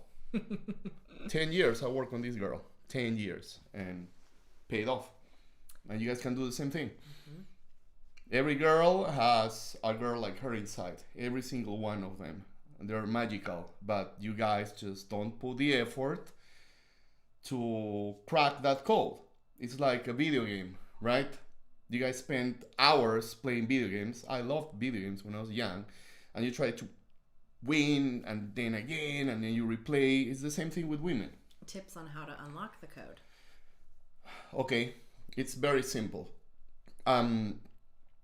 What do you like to do? Let's say, I like, I don't know, skating. So you skate and you skate and you skate and you learn about skating, right? And you become really good at skating. Maybe you're a coder. You like to code. You watch videos about coding and you become a good coder. What if you would put the same energy that you put on your stupid video games or your bike or your skateboard or your career or your job, and you dedicate that to your girl? Now you become a master of your girl. And now guess what happens? It's like a video game, right? Now your girl does whatever you want her to do. Just like her. She cooks for me, cleans, treats me like a king. That is the secret. But none of you guys wants to put the work, and then you complain. It's with anything. Where your energy goes, the energy grows. So if you make your goal, I'm gonna understand and crack my girl's code, or any woman for that matter, you will do it. And then you become a master. That's why only few men in this planet are able to have relationships or have a woman, or maybe 10 women, like Andrew Tate, for example. Because they put the time on doing that. It's a skill, and anyone can learn, and you don't have to be tall or handsome or nothing. You can build all that on your own, like a video game character. You start from level 0 and you start acquiring skills, and then you get better and better and better. That's it. That's the secret sauce. Good answer. What do you appreciate the most when you get home? What do I? Oh, that my wife opens the door and she's all happy, like a puppy, like smiling, and she kisses me, and that's what I appreciate the most. That she's always happy to see me. I did that today. You do that every day. I know, but today especially when you got home. Yeah. Because I saw you walking from out there, and I was like, oh, yeah, that's my husband. There he is. I get excited when you come too. I love you. Okay, let's see. Someone asked why you're disappointed. I think that's just your serious face. Why is he disappointed? No, I'm not disappointed. I'm very tired because I work like an animal. Mm-hmm. When you get a blonde like this, you have to work your ass off, buddy. Every day. There's no breaks. There's no break. It comes with a price. It comes with a price, believe me. It's a lot of work. Not on her, but me. I have to be successful. I have to. You are. Let's see.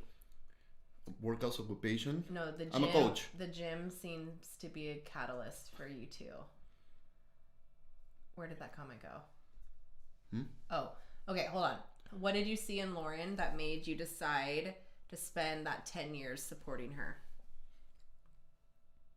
Okay, so I didn't see, I felt.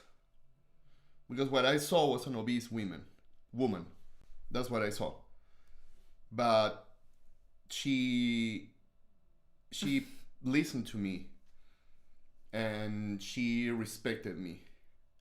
That is key. Respect. On our first date, she said a magical word. With that, I knew we were going to be together. She said, oh, I just want you to know. She was nervous that I respect you a lot. That's it. I want to hear I love you. No. Respect. She said, I respect you a lot. I'm like, yeah, that's all I need to know. I want respect or anything else. That's my girl. Yeah. That's my girl. Yeah, girl has to respect you.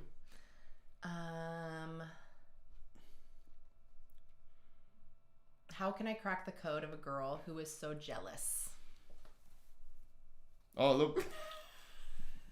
No, not too much. You have to... I'm a little jealous. Give her... Well, it's my fault too. Yeah. You have to give her... Listen to how he a lot of reassurance. Yeah. Imagine you are with a little kid. I say this, and I don't mean to offend women, but women are like toddlers, okay? Emotionally. Yep. Emotional... I mean, they get overwhelmed with emotions, and it's like a kid. So you have to go down to their level. I mean, I'm not being mean. I'm saying go back to that level of emotion, and then hold them like, honey, I'm here. Tell me what's going on. Open up and pull their tongue. They have to talk to you. They have to tell you exactly 100% what is going on. And then they'll tell you, dude, I feel like this. So a lot of reassurance. That's what I gave her, a lot of reassurance. You hold them, you kiss them. You make them understand that you are there for them, and you're going to work really hard for your relationship. And work with them where that jealousy comes from. It's usually fear, trauma, many things. And help them heal, man.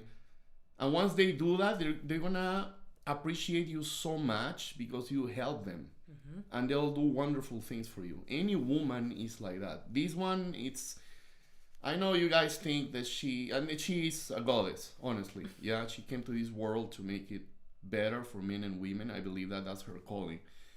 But every woman has that power inside of them. Yeah, but it's under layers. It's like this and guy. layers and layers of fear, trauma.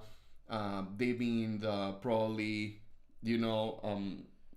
people hurt them. They've been betrayed. So those are layers, and you have to break through those layers and be a container, a very solid container where she feels so safe that she takes off her outfit and her real self comes out. But the real self is very fragile, but it's very powerful. So you have to be that person who holds her so strong. You have to be, and she likes to say that, you have to be that rock where her emotional waves can crash and you just suck it up. You suck it up. And it's hard, and sometimes I'm like, but you have to, for her. And then she comes down, and then you teach her. Yeah, you have to be your girl's teacher. She has to learn from you. You have to set the tone, and then you'll have a beautiful girl by your side. Every woman is like that. Every single one. They're just damaged, but they are.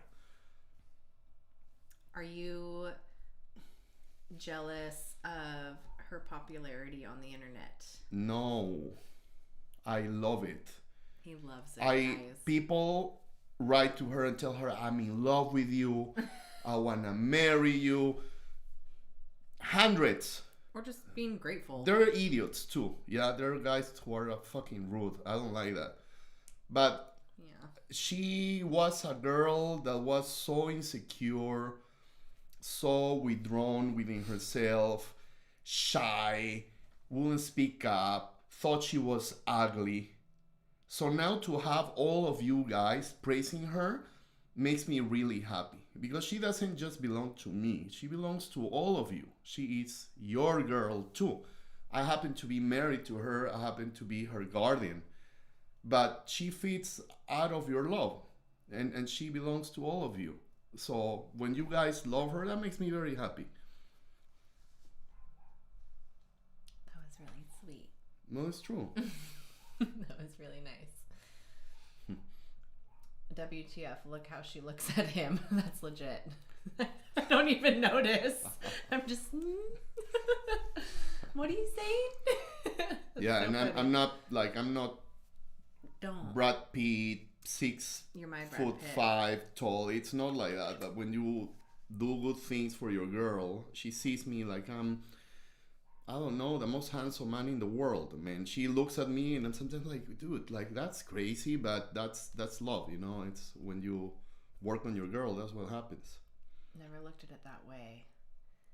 Yeah. No, there. I'm gonna open my channel. I know. He's opening his channel, guys. I'll give you advice, guys. So what you're saying is to dedicate a lot of time with other things you are needing to do. Time can't always be afforded. Time cannot be afforded?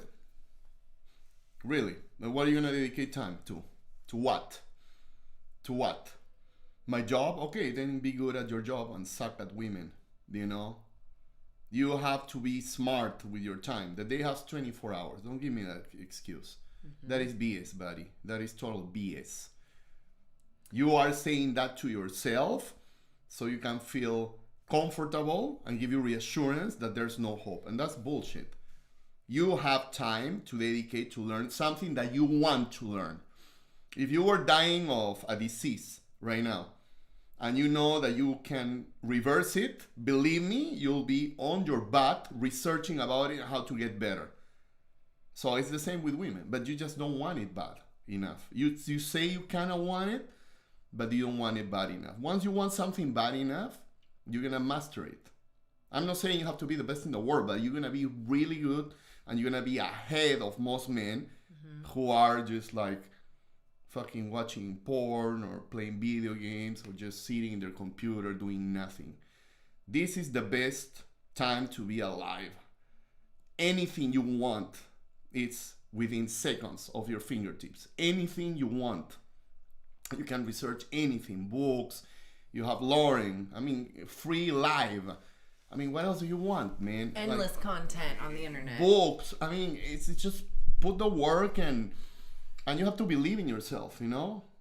I know it's easier said than done, but I mean, I don't know if she told you guys all my story, but I mean, I was living in a trailer.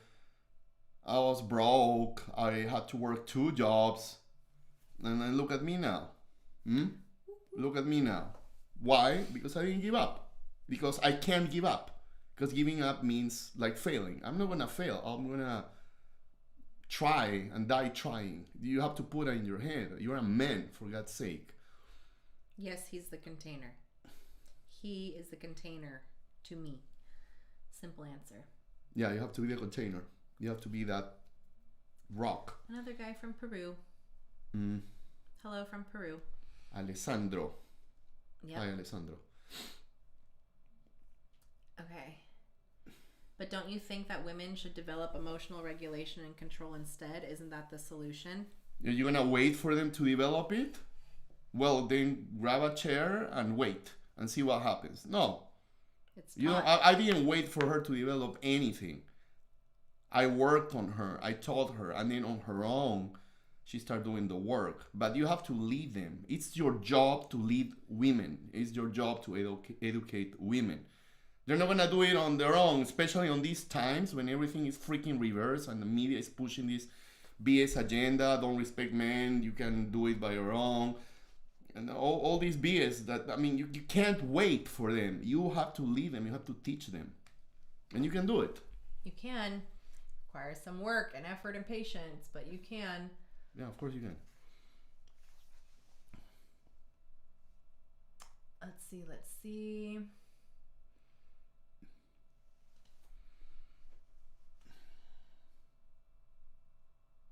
You probably hate me. No. They want to see you.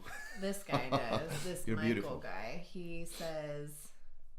No, that's okay. No, up here. So I'm hearing you referring to her as a puppy or a subordinate broken person.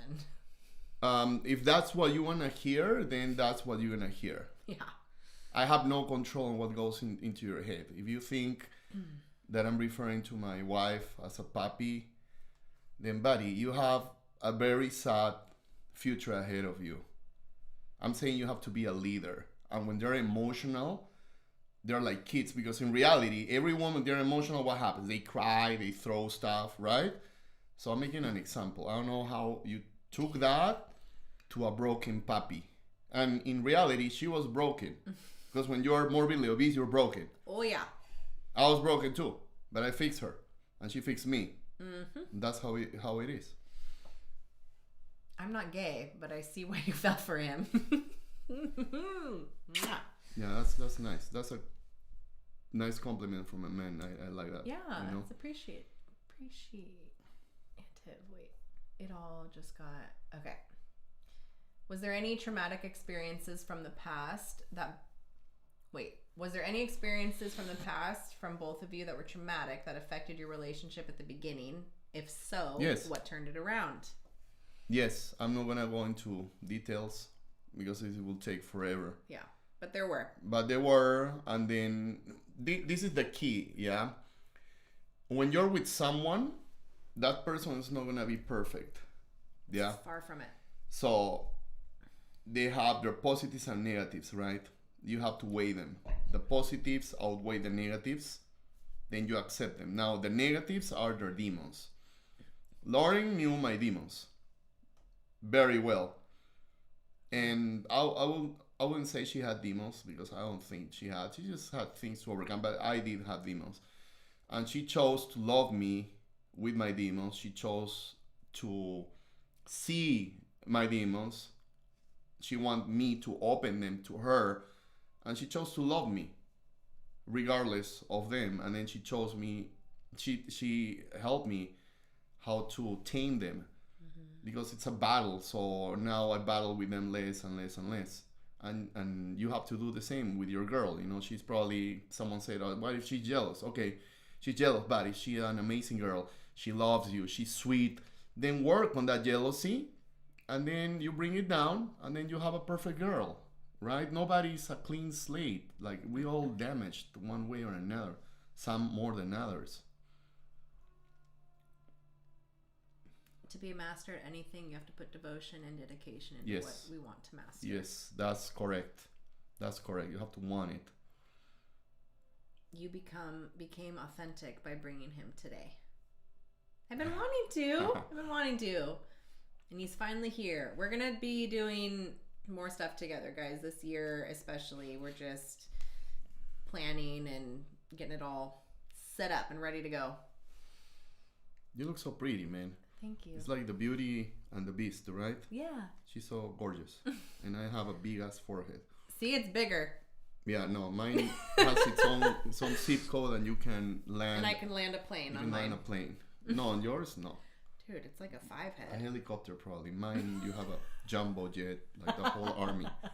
The FedEx jet, the big one. Effective. How do you hold your boundaries even when the woman shows you disrespect?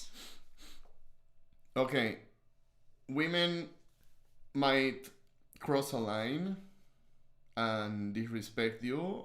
That's when you have to put a stop right away. Right away. On that moment, you correct the behavior. Again, because they're very emotional and emotions take over. Sometimes they don't mean to. Sometimes they don't know any better. Maybe they didn't have a dad. Maybe the dad was a little sissy and mommy walked all over him. Maybe the dad was too busy, never taught her. So they don't come with a blueprint. So they don't know. Are you going to blame them for doing something that they don't know and haven't been taught? No. So here you come like, okay, hold on. Let them scream. Stay like that. You done? All right.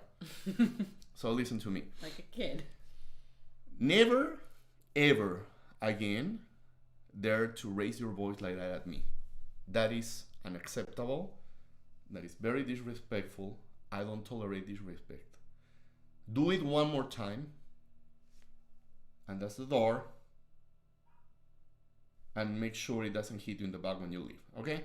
That's it. You enforce it. And she wants to leave, then leave. Bye. She maybe come back, oh, I'm sorry, and you tell her, look, we're not playing this. So you teach her. Next time, it's not gonna stop, it's gonna be less. And next time less, and next time less, and next time less. And obviously, be that guy that is worth respecting. Right? You want respect, and then you're an idiot. You're drinking with your friends on the weekend. You're fucking liking some thoughts on Instagram. You're being, stupid. She's not gonna respect that. But if you're a respectable man, or try to be one, right? Nobody's perfect. I'm not perfect. Many mistakes I make. But if she's seen that, then you have a place where to come with that argument, And if she doesn't understand, then bye. That's not the girl for you. Get another girl. Good answer. Well, it's true.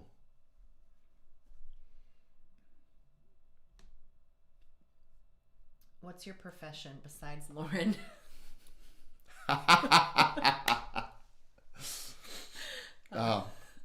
Thanks, Mark. That was funny.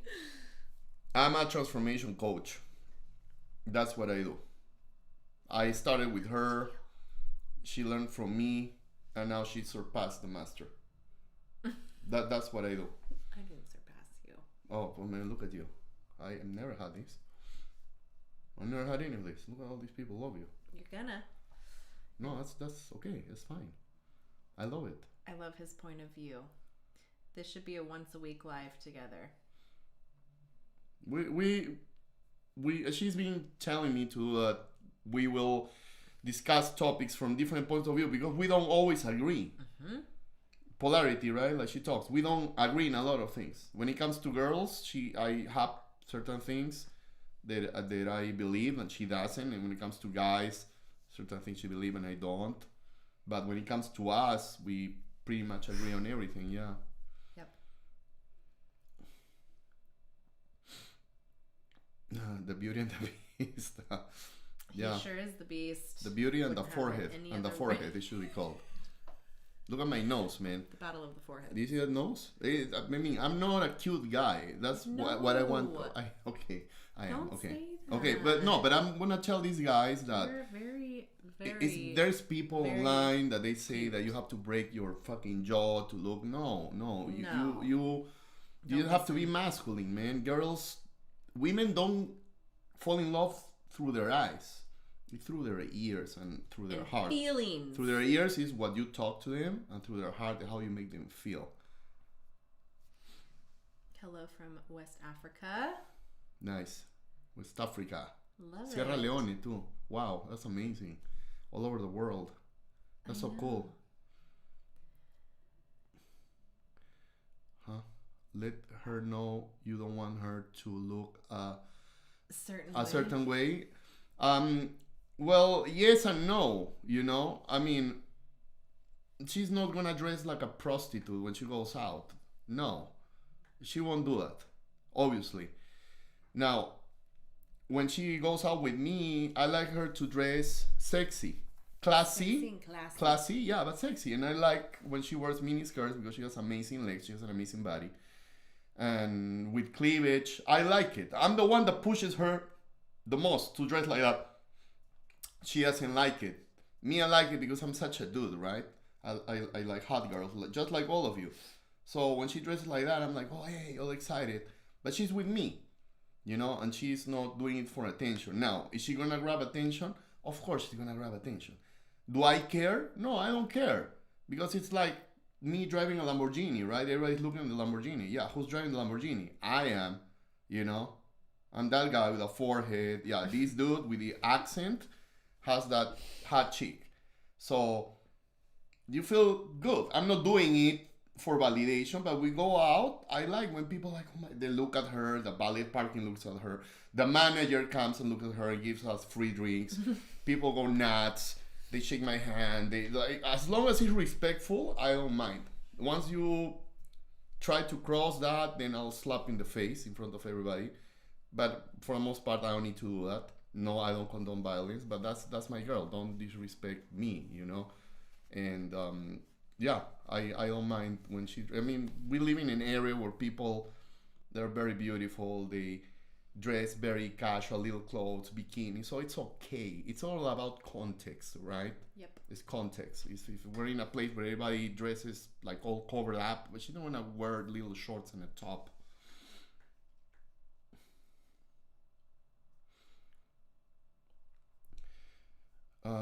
What's the biggest red flag in a woman? From Emmanuel. Thank you, Emmanuel, for the donation. The biggest red flag. That's a good question. There's so many, man. Well, I know, what's the biggest one? Well, the biggest one. That's hard to answer. No, it shouldn't be hard. I think it's when she's playing with you, man. You know, she portrays to be a certain way, and then this is what I hate what women do, and they get guys all the time. They get me too. You have this natural protective. Got me, yeah. No, but sometimes online I'm like, oh, I feel bad, and you're like, no, they're playing. You're like, yeah, you're right. True. Or a movie, right? So they play victim, right? And then you come, try to save the situation, and then they're doing that with other dudes, you know, or they're going behind your back. That's not cool. That means she's a master manipulator. Stay away from women like that, because they know how to push your buttons and how to manipulate you. Yeah. Via basic psychology and biology. Men do that too, okay? But women are whole another level. They'll take your house, like, dude, your bank account. Like, guys don't do that. Women do that. So yeah, she has to be consistent with her actions, not just her words, but her actions. He's from Peru. Yeah, I have a strong accent, so if you guys can understand me, please bear with me. Yeah, Clav, don't listen to that guy. Don't listen to him about anything to do. Yeah, I don't know too much about him, but you know, I saw like an article saying that you have to hit your. I mean, that's so dumb. But just go train boxing, you're gonna get hit, then you become more masculine. Is the man next to Lauren her husband? No. No, I'm the lover. He's my lover. Her husband is a beta male, and Lauren told him, "I don't want you to come home right now, okay? I don't want to." He's like, "Okay, honey, whatever I'll do to please you." So I'm here. I'm Sancho, and then I'm leaving. Then I'm leaving. My Sancho. Then I'm leaving. Yes, as my husband, sir. Yes. Sorry.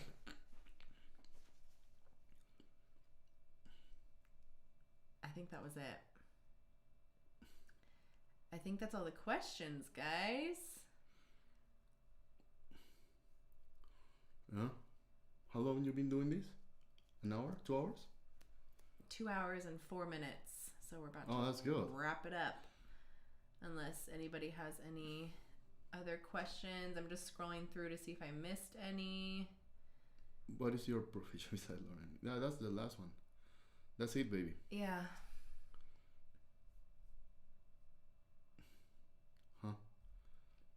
Curious, does body count matter, gender, and how much? Yes, it matters a lot.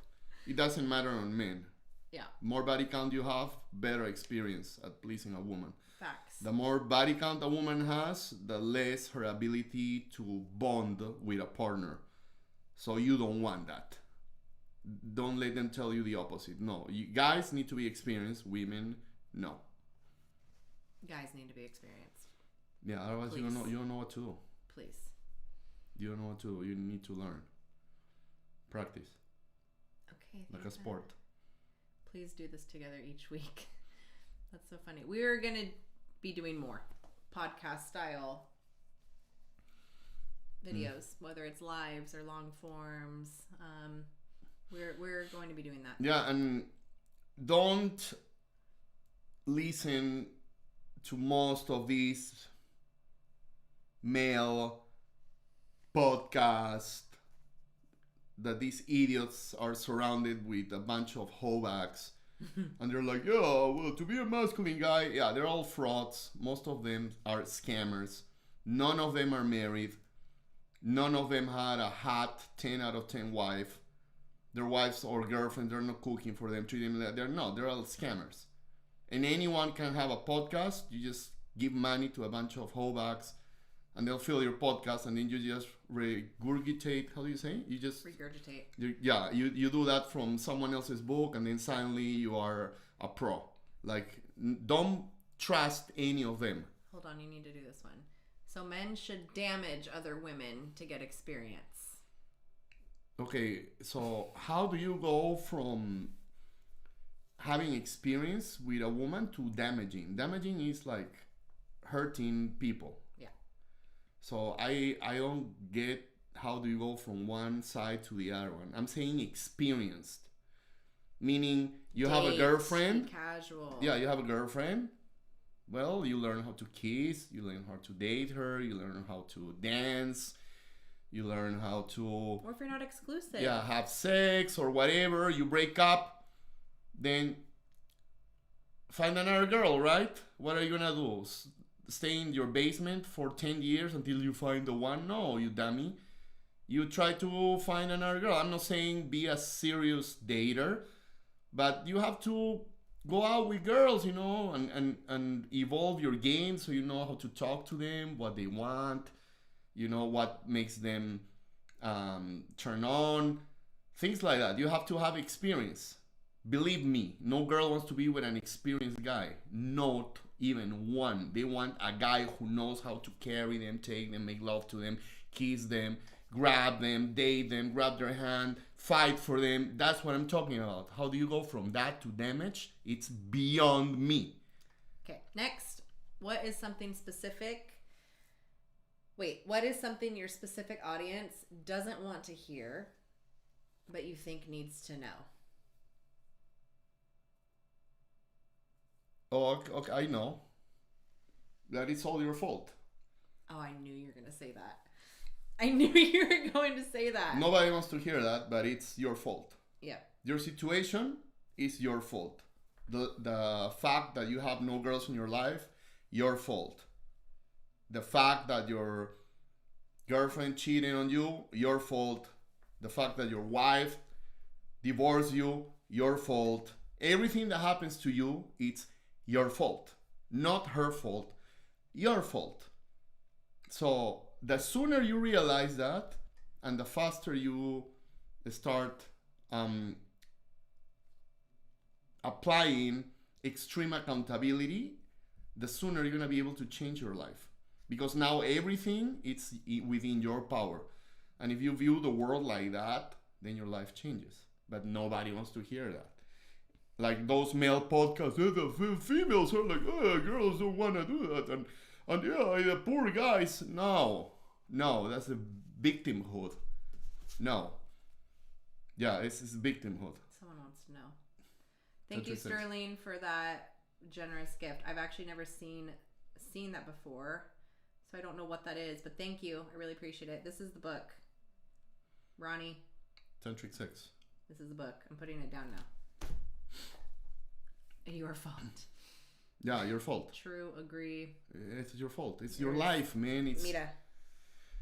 You're like, so your life. It's like a video game. Yeah, I'm former gamer, so it's a video game, and you're the main character. When you start a video game, you don't start with all the freaking skills and the big sword and the freaking fire machine or stuff like that. Like you start with zero and you start evolving. So your life is the same way, and your life is your movie, and you are the director and you're the main character. And if you don't like your character, then evolve your character. You're not getting any girls? Well, you suck. So what should you do? Then don't be you. Be someone better, right? Learn, get in shape. Learn how to fight so you can defend your girl. Cut your hair. I have no hair, but I cut my hair. Better. Dress better. Smell Learn how good. to talk. Approach girls. You know how many times girls like, ugh. So many, hundreds, until I became immune. And then I'm not scared, you know. I can approach any girl. I'm never scared. I don't, because I'm married. But she knows that. I'm not scared of approaching people. You bring the CEO of Coca-Cola, Elon Musk, I'll go and shake his hand. The most beautiful girl that you might think exists, I'm go, hi, nice to meet you. Why? Because I've been rejected. I failed. I failed over and over and over and over and over. And that's why I succeed, because I failed so many times. You guys are scared of failure. Don't be scared of failing, man. What's going to happen? You're not going to die. Get rejected. The more rejected you get, you develop a callus. And then you feel nothing. But you have to be able to play the game. Don't be scared to play the game. Don't be scared of failing. You know, play a video game. You're not scared of dying in the video game. You reboot. In real life, it's the same way. It's a freaking video game. Is there a way to help her forget about her ex? Yes. Of course. Be better than her ex. Of course. Be better than her ex. But if she still hung out in the ex, then bye. Don't waste your Bye, time. because she wants that kind of guy, right? I've been with girls before that they can evolve, so why am I wasting my time? Is she the same, you know? Why are you going to waste your time with someone that is not appreciating you and everything that you bring into her life? You can't compete with a ghost. The ex is an ex for a reason. So that's it. Leave it in the past. She can't, then show her the boot. Get another girl. There's millions of girls in the planet. They're lonely, believe me. Here, good one. I cheated 11 years ago, and we are working through it. Of course, it was all my fault. Just trying to learn how to deal with it instead of running and crawfishing. I know I have to be better, and it's up to me. Is that a man or a woman? That's a man. It's probably. a man, Mark. Well, man, 10 years ago you were a different person. Yeah? And your mistake, it was a mistake. It's not a life sentence. You were a different person. You didn't know any better. And you have changed. I hope you have changed. Mm-hmm. You put in the work. So you have to tell your wife, I am not that guy. He's fucking dead. But make sure that guy is dead. So if you were a party animal, then you're not a party animal anymore, right? You have to be. She has to see that transformation in order for her to feel safe. If you keep doing the same shit you were doing 10 years ago, then she's always going to bring it up. You have to bury that guy. Yeah. And in 10 years from now, then become another guy. You know, it's about, like, again, it's a video game. You got to keep evolving so you can master the game. If I don't evolve, this girl, she'll leave me. Because she keeps evolving. She's going to leave me behind, right? So I evolve and she evolves with me. It has to be like that. Lauren, for your husband, I'm 45 and I've never had a group of guy friends and I struggle with it now. Do you have any suggestions? Yeah, of course I do. Eagles fly alone. It's lonely at the top, my friend. Yeah. It's better to be alone than with a bunch of losers. And a good place, yeah, to get camaraderie. Enroll in a martial arts gym, in a legit. Go to a boxing gym, go to kickboxing gym, a jiu-jitsu gym, um, and make friends with those people because those people are trying to get better. You know, and iron sharpens iron, and you get a good group of friends there. You know, and if not, dude, just come here once a week. We'll talk. That's fine. I cut all my friends almost. I have Same. no more than the fingers on my left hand. Handful. Yep. You know, and it's just the way it is. I mean, it's quality over quantity. And if you don't have friends now, it doesn't mean that in the future you won't. They have to match your energy. This is a good one. I've noticed that a lot more gay men find me attractive than women. I think it's because I'm short. Is it true that women are more picky than men when it comes to looks and height? No. I mean, gay men have great taste. If gay men find you attractive, men, you are super attractive. Yep. You are super attractive. They won't lie. Yeah, gay men are very straightforward. And height doesn't matter. We're the same height, by the way. Height doesn't matter, man. Look. Oh, man, how many times I've seen guys short with tall, hot girl. That is a flex. Mm-hmm. When she wears high heels, she's way taller than me. Do you think I feel stupid? No. It's a flex because everyone in the restaurant is wondering, who is that guy? The short guy with a hot Russian girl. Who is he? Is he a gangster? Is he a pimp? Is he rich? Who is he? Her manager? Like they start like thinking, and to me, like, yeah, I want you to think that. Yeah. I want you to think that because I must have a superpower. Because she's taller than me and I got her, and you are taller than everyone and you got zero. So make it your advantage. I mean, Napoleon was a short guy too, and he conquered freaking almost all Europe. So don't think like that. You might be short, okay, but you have other skills. And I mean, I think there's shoes with elevated heels, and I mean, you can work around. And there's cute short girls too, man. Like they don't care. Believe me, they don't care. They don't care. Good night, Mark. Thank you for being here. What's wrong with a man for being short? There's nothing wrong with a man for being short. They're not red. Yeah. There's nothing wrong at all. We are the same height. And if I was shorter than her, do you think she would care? She doesn't care. I don't care even in the slightest. If I was like he can still up to your knees, probably yes, but pick I mean, me up and swing me over his shoulder and do whatever he wants. So yeah, you have to be strong. Gotta be strong. Gotta be in shape. You gotta have some muscles. Yeah. And you gotta train like a beast. Yeah. I think that's it.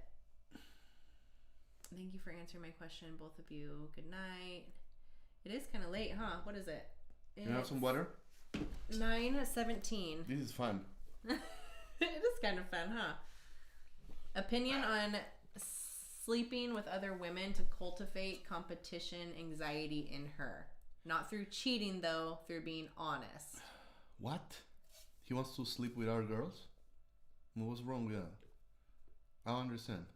Opinion on sleeping with other women to cultivate competition anxiety in her. No, that's stupid. No, you can't sleep with our girls so your girl wants you. That's dumb. No, that will damage her. No, if you're doing that, the relationship. If you're doing that, you're not with that girl. Like, she has competition anxiety, and with me, because she finds me so valuable that she thinks if I find him valuable, other girls gonna find him valuable. Also, it's how you present yourself. You know, you present yourself with confidence. Are you that guy? Do you walk straight? Do you say what you mean? And do what you say? Are you in shape? That should be enough. And I know there are guys taller than me, younger than me, more hair than me, very handsome, more articulated and everything. But I don't care. You know, I don't care. That's just the game. There's always gonna be people that are better than you at certain things. But you don't need to sleep with other girls to make her jealous. You're with the wrong girl, man. You shouldn't be with that girl. Just you should be enough. But if you're not that guy that I'm telling you, then work on that. Be that guy that walks to any room and people like look at him, I'm not saying that I'm that guy that walks into a room, everybody looks at me. He is that guy. But you have to present yourself like that. Yeah, that's funny. You're already that guy. I don't see myself like that, but anyway. He has allergies. He's not crying. Are you crying? No, I'm tired, and this light is in my eye. We're gonna get going, guys. No, it's okay. It's okay. We've been working a long. But if I cry, I cry. Long day. If I cry, I cry. No, we're on the screens a lot, on computers a lot, on our phones a lot. I work a lot. He works. I work, dude. You have no idea. Many hours. I work so much. What do you think defines a high value man? Okay, the name. High value men. So how much value can you generate as a man? So who decides the value? You? No, women do. Women. So what do women need? Number one, security, right? Physical security, emotional security. Mm-hmm. So if you're that guy that you're physically strong and she looks at you and she just like, oh, this guy can defend me, check. Emotionally, you're not an idiot who's reacting every time she reacts, check. Then what else? Financially security, right? She cannot be making more than you. Like that's a no-no, right? When I met her, I was living in a trailer, so I didn't have that check, but I had the other ones. So you have to be able to make good money, and if you can't, then figure it out. Yeah. Now I'm not saying you won't be able to meet girls if you're not rich. No, you can make okay, but excel on the other ones, right? Excel on emotional security, physical security.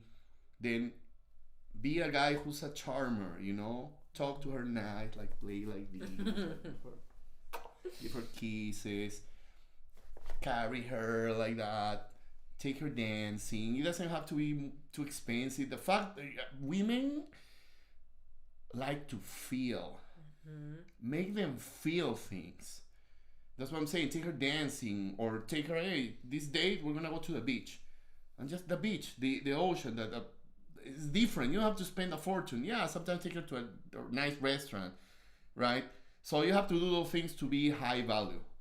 Yeah. The more value you can generate into a woman's life, the more high value that you're gonna be. I am not high value compared to other men who are way richer than me. No, probably not. But in other aspects, I am. And like she said, sexually too. Learn about sex. Learn. Practice. Ask her, do you like this? Because most men don't ask women anything. What do you like the most? Let her tell you and then do that. And she's like, oh my God, this guy fucking listens to me and he's delivering and doing what I want. Then that's high value too. You understand? So it's many attributes that you have to cultivate. I hear this a lot. Men saying, I can't just have one woman because I'm not wired that way. In my opinion, when I hear this, it shows lack of emotional intelligence. What's your opinion? I was like that. I thought that. Well, yeah. I thought that for most of my life. 43 years. Yeah, most of my life I thought that. And now that I'm older, let me share something with you. I hope you're younger. Your energy is precious. Yeah. Giving energy to a woman takes a lot from you. Yeah. It's like a cup of water. So you have so much energy you're gonna put for your goals, for yourself, for a woman, then you're gonna do it to another woman, then another woman. No, that doesn't make any sense. And it's all just a dopamine hit, like, right? You're with a girl, like, oh my God, I feel so good. And then another girl, oh, this one also likes me. And then, oh, I need another one. It's like an addiction. It's like gambling. You are insecure, like I was. You need validation from women to feel good, right? That's weak. That was me. You have mommy issues, like me, you know. So it takes some time to evolve, right? You evolve and then you start understanding and love yourself more. You know, take psychedelics. Take psychedelics. I did that.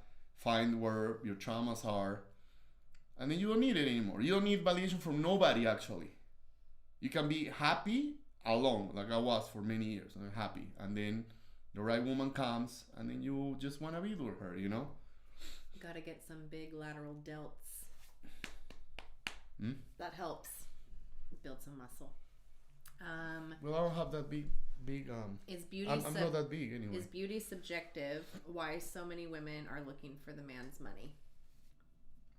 Because money means security. Oh, if beauty is subjective, why are so many women looking for man's money? Well, because they don't care about beauty. They don't care how good looking you are. You can be short, fat, ugly, hair on your back, bigger nose than me. But you're rich, you're gonna get any woman you want. Because it's biology. They wanna know they're stable with you. They don't have to worry about money. They don't have to worry about working. If they have kids with you, the kids are gonna be okay. That's just biology. Why do men lose their shit for these only fun thoughts? Why? Girls don't do that shit. They're not paying money to guys that are like these and OnlyFans men. No. Why are men so freaking stupid? Because again, biology. We're wired to the most beautiful, fertile, and curvy girl. Why? Because she's gonna give us good babies. That's it.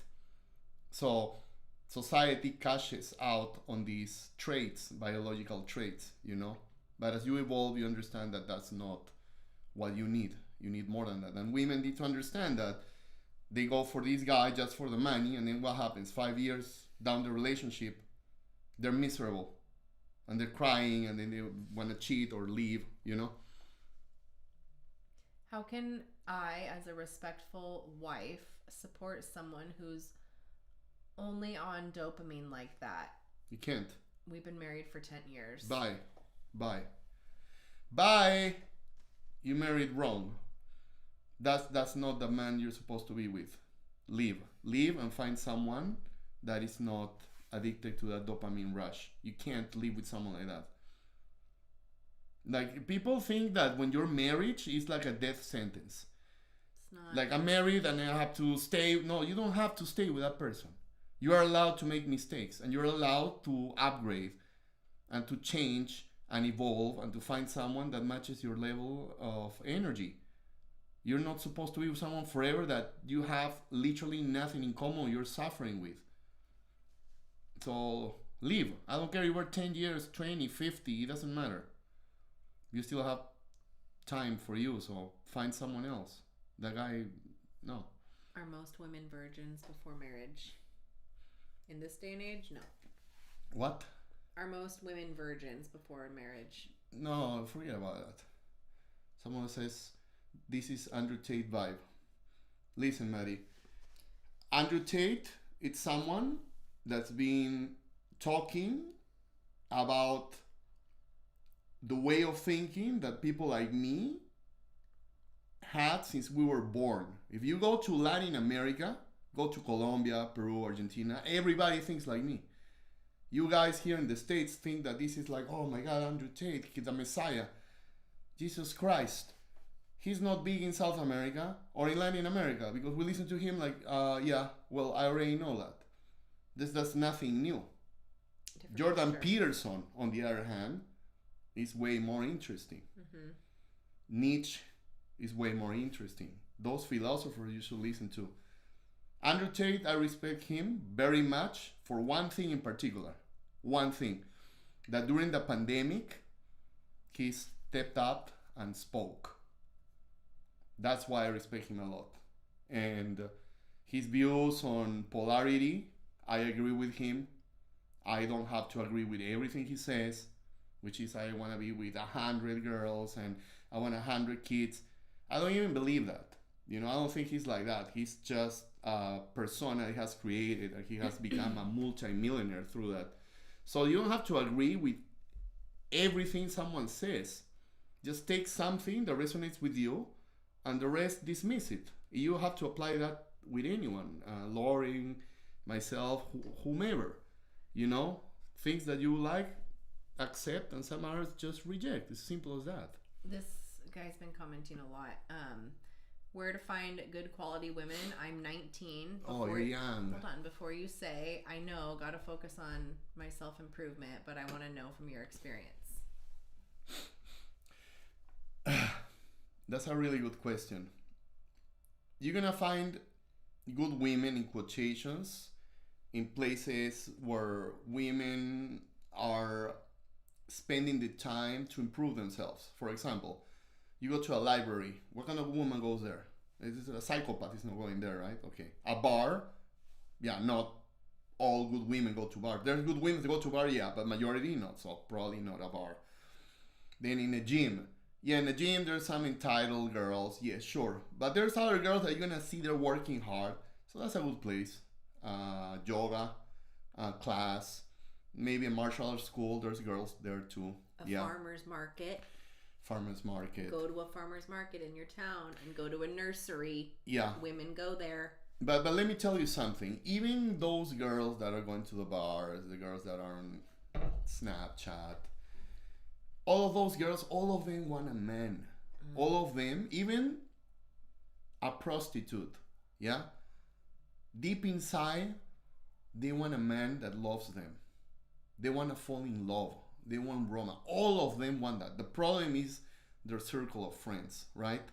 The girlfriends that put things in their ear. That is the problem. But if you become that guy, man, that so unique guy that she feels things that she's never felt before, she will change for you. She will drop her friends for you. She'll stop doing whatever she wants to do just to please you. So it's always about you. I hope that answers your question. Oh, that's a guy from Colombia. Yeah, there you go. Ask this Colombian guy if he thinks that Andrew Tate is. Emmanuel. Oh my God, he's raised like me. In Colombia, guys are masculine. You're not masculine; they walk all over you.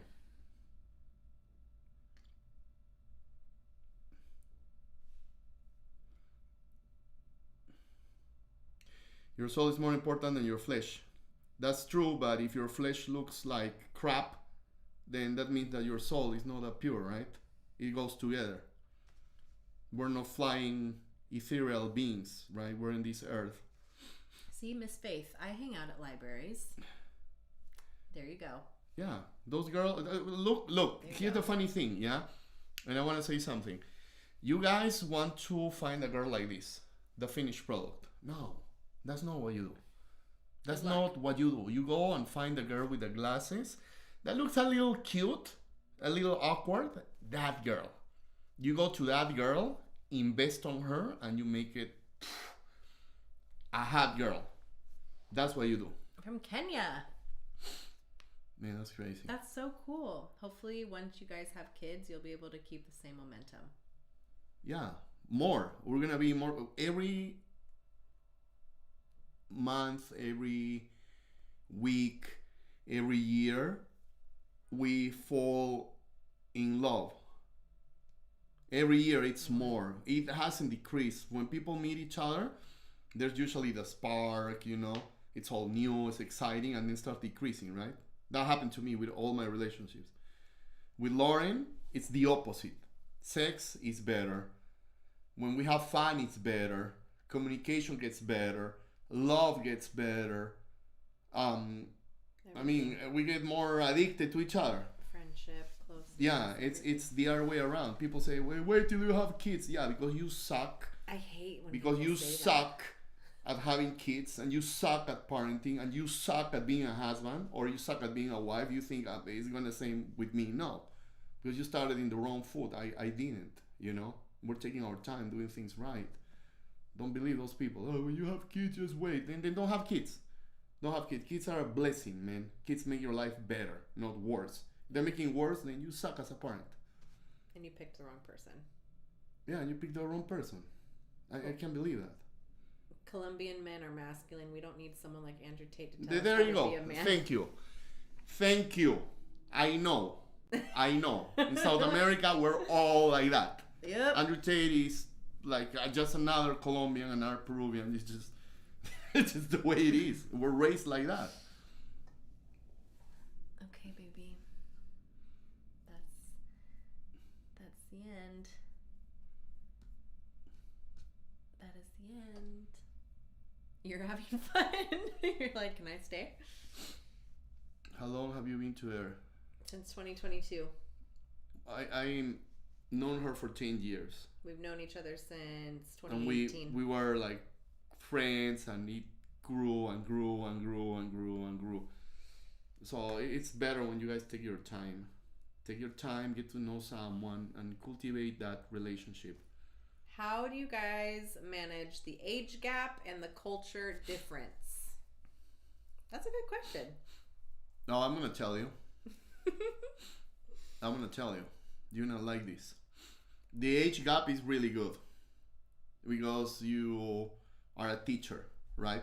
Women want to learn from men. They want to be led, and men are natural teachers. So the bigger the age gap, the more of that you're gonna get, right? That's number one. Number two, guys like young girls. Any guy wants a young, sweet girl, for the most part. So that works for me too. That is amazing. Now, the cultural difference, that's how we enrich each other, right? I bring all my Hispanic spice and the passion and the way I do things. And then I love this country, by the way. She brings all the cultural norms from this beautiful country that is United States of America, and then we blend it, so we kind of surprise each other. Oh, that's how things you do over there. Well, this is how we do it here, or vice versa. So it's very nice. And one thing that I want to tell all of you, our cultures are compatible because we're both from European heritage. Anyone in South America, anyone, comes from European blood. The founders of this country were European. So we blend very well. But some other cultures, they can't mix. They can't, because they're just way too different. Too different. But us, no problem. Our age gap is... A lot. Wait, I want people to guess. What do you think our age gap is? Just curious. Because somebody asked. I wasn't aware of the age gap. What's your age gap? So don't say. I'm not gonna say anything. Don't say anything. I want to see if somebody gets it. I've said it before, so maybe people already know. Man, you look so pretty, man. Thank you. You look so pretty. That's this camera. It's amazing. Right? And it's alive. And you don't even have like eyelashes and makeup. You're just so pretty, man. 25-year age gap.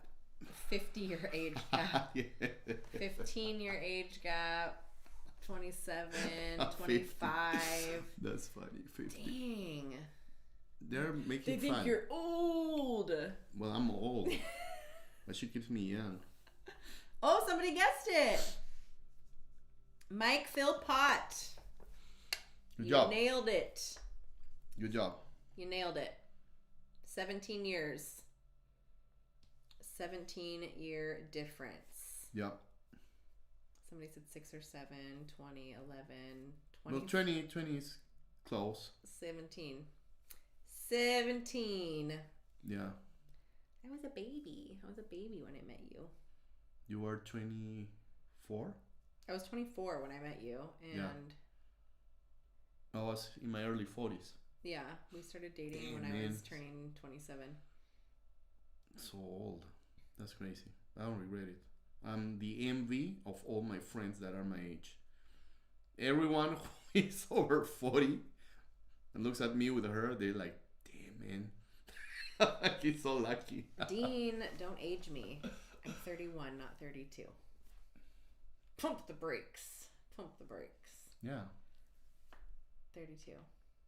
My age gap is not a problem if you're a man, you're older, and you keep your mind open, and you keep yourself healthy. So if you are 20, 19, in your 30s, don't worry, man. You have 10, 15 years like me to find a beautiful, gorgeous girl. If you're a woman, that is a problem. But guys, no, man, you can be 50, 60s. No, dude, you have time. Get better, get more experienced. Get more experience. It's beautiful to be a guy. I'm telling you guys, it's amazing to be a man.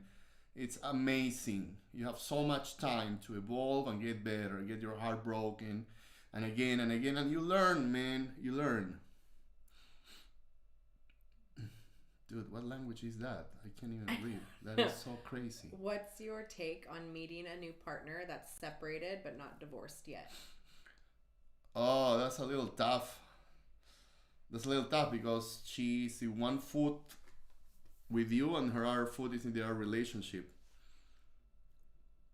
Nah. You have to wait till she... I was once with someone like that, and you know what they're gonna do? They're gonna get comfortable because they get the excitement with you, and then the stability from the other guy, and then they're gonna make a choice. So you have to be like, listen, when you're ready, let me know. But I'm not gonna be waiting for you. You leave that person, and they have to leave that person.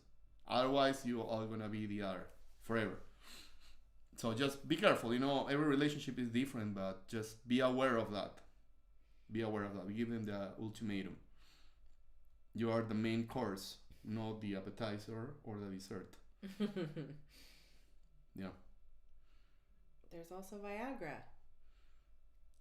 Yeah. I take Cialis. I take a microdose of Cialis. Someone my age, it's good for circulation.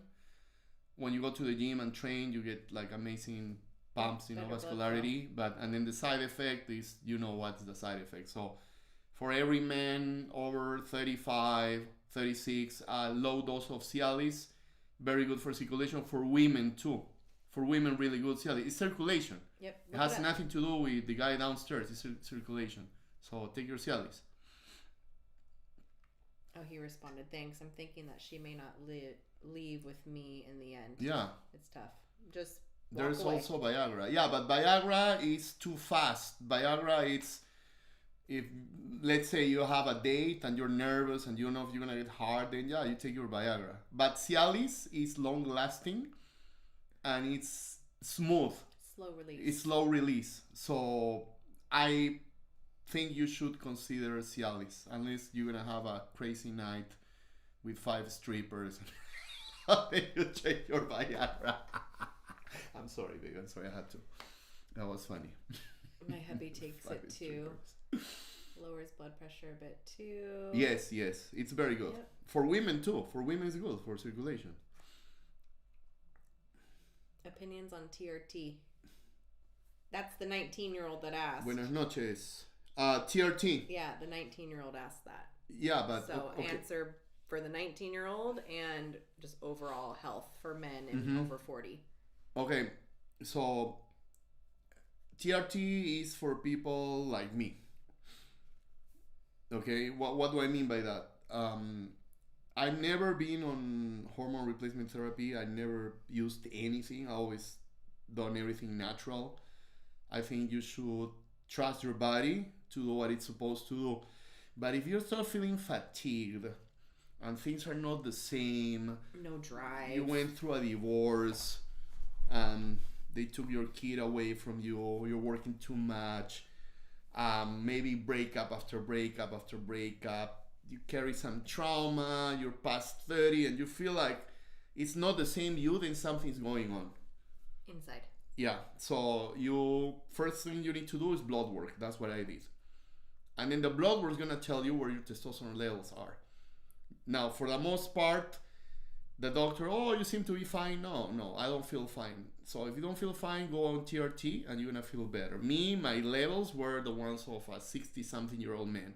And when you have low testosterone, you're at risk of cardiac arrest. It's not the other way around. It's when you're low T, you have problems. So I got scared. And I'm scared of needles. So I had to do it. And then with time, I became an expert. on hormone optimization. That's what I do as a coach. And now when I'm a nice dose of TRT, that it's not extremely high, but it's not low either. It's not normal. It's above normal.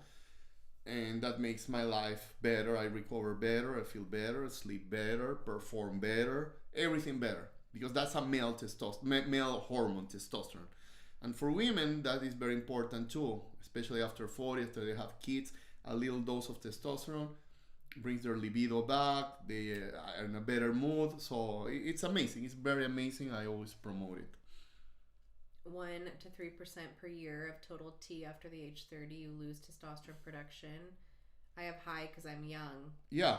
But I think that's crazy. Or scary. No, because you're aging. It's normal. It happens to everybody. I get injured. I'm having a procedure tomorrow on my shoulder, PRP. Why? Because I train like an animal. I think I'm like you, kid, 19. That's how I feel. And I train like I'm 19, and then my body tells me, buddy, like you gotta slow down. So it's just part of aging and how you want to age. You know, you want to age gracefully or you want to age like bad. You know, I don't want that. Man, this is fun. I like talking to you guys. I know. I had kidney transplant 13 years ago. Oh man, I'm sorry, but with one kidney, you're good. You're still alive. How about me having 39 and she's 49? Well, do you love her? Is she good to you? Does she treat you good? Then go for it. I mean, if Lauren would have been 10 years older than me and she was the same girl, just with wrinkles, I'll take her any day of the week over a young, crazy woman. So think about that. But also think that she's gonna age faster than you, and if you're okay with that, then yeah. But at the end of the day, man, is she a good asset? You want a good asset. You want a good ride or die girl by your side. So forget about the age, you know. Peru is a great country. I traveled to Lima a year ago. It was an amazing experience. Yeah, the food is good.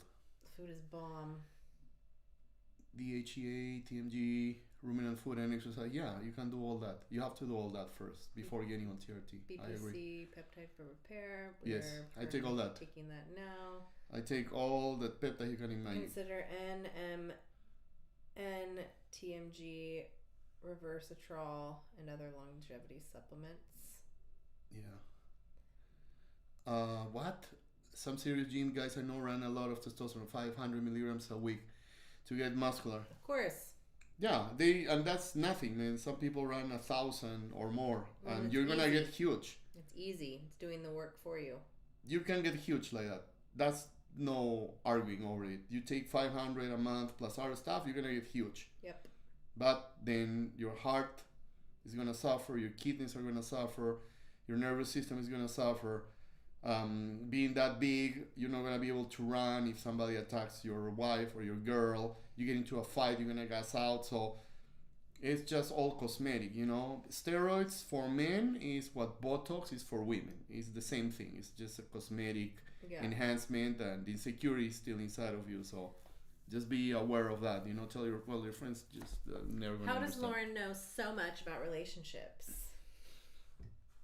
Because I study it, and I've seen many failed relationships, myself included, this guy too, parents, everything around me, and I'm just curious about it, and I want to restore polarity back into the world and get people to understand it because of how much it works and how it thrives in our relationship. I want people to experience it. So I study, I watch, I learn, it's your passion. I have mentors. It's a passion of mine. When you're passionate about something, you're gonna become an expert. Always. So she's passionate, so that's the result.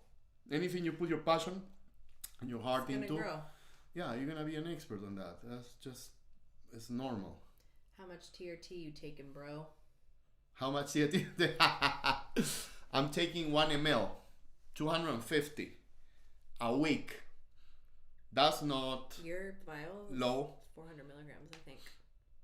No, that's a different one. Oh, okay. That's 250 milligrams. Yeah, that's BPC. There's no 400 testosterone. That one's 250.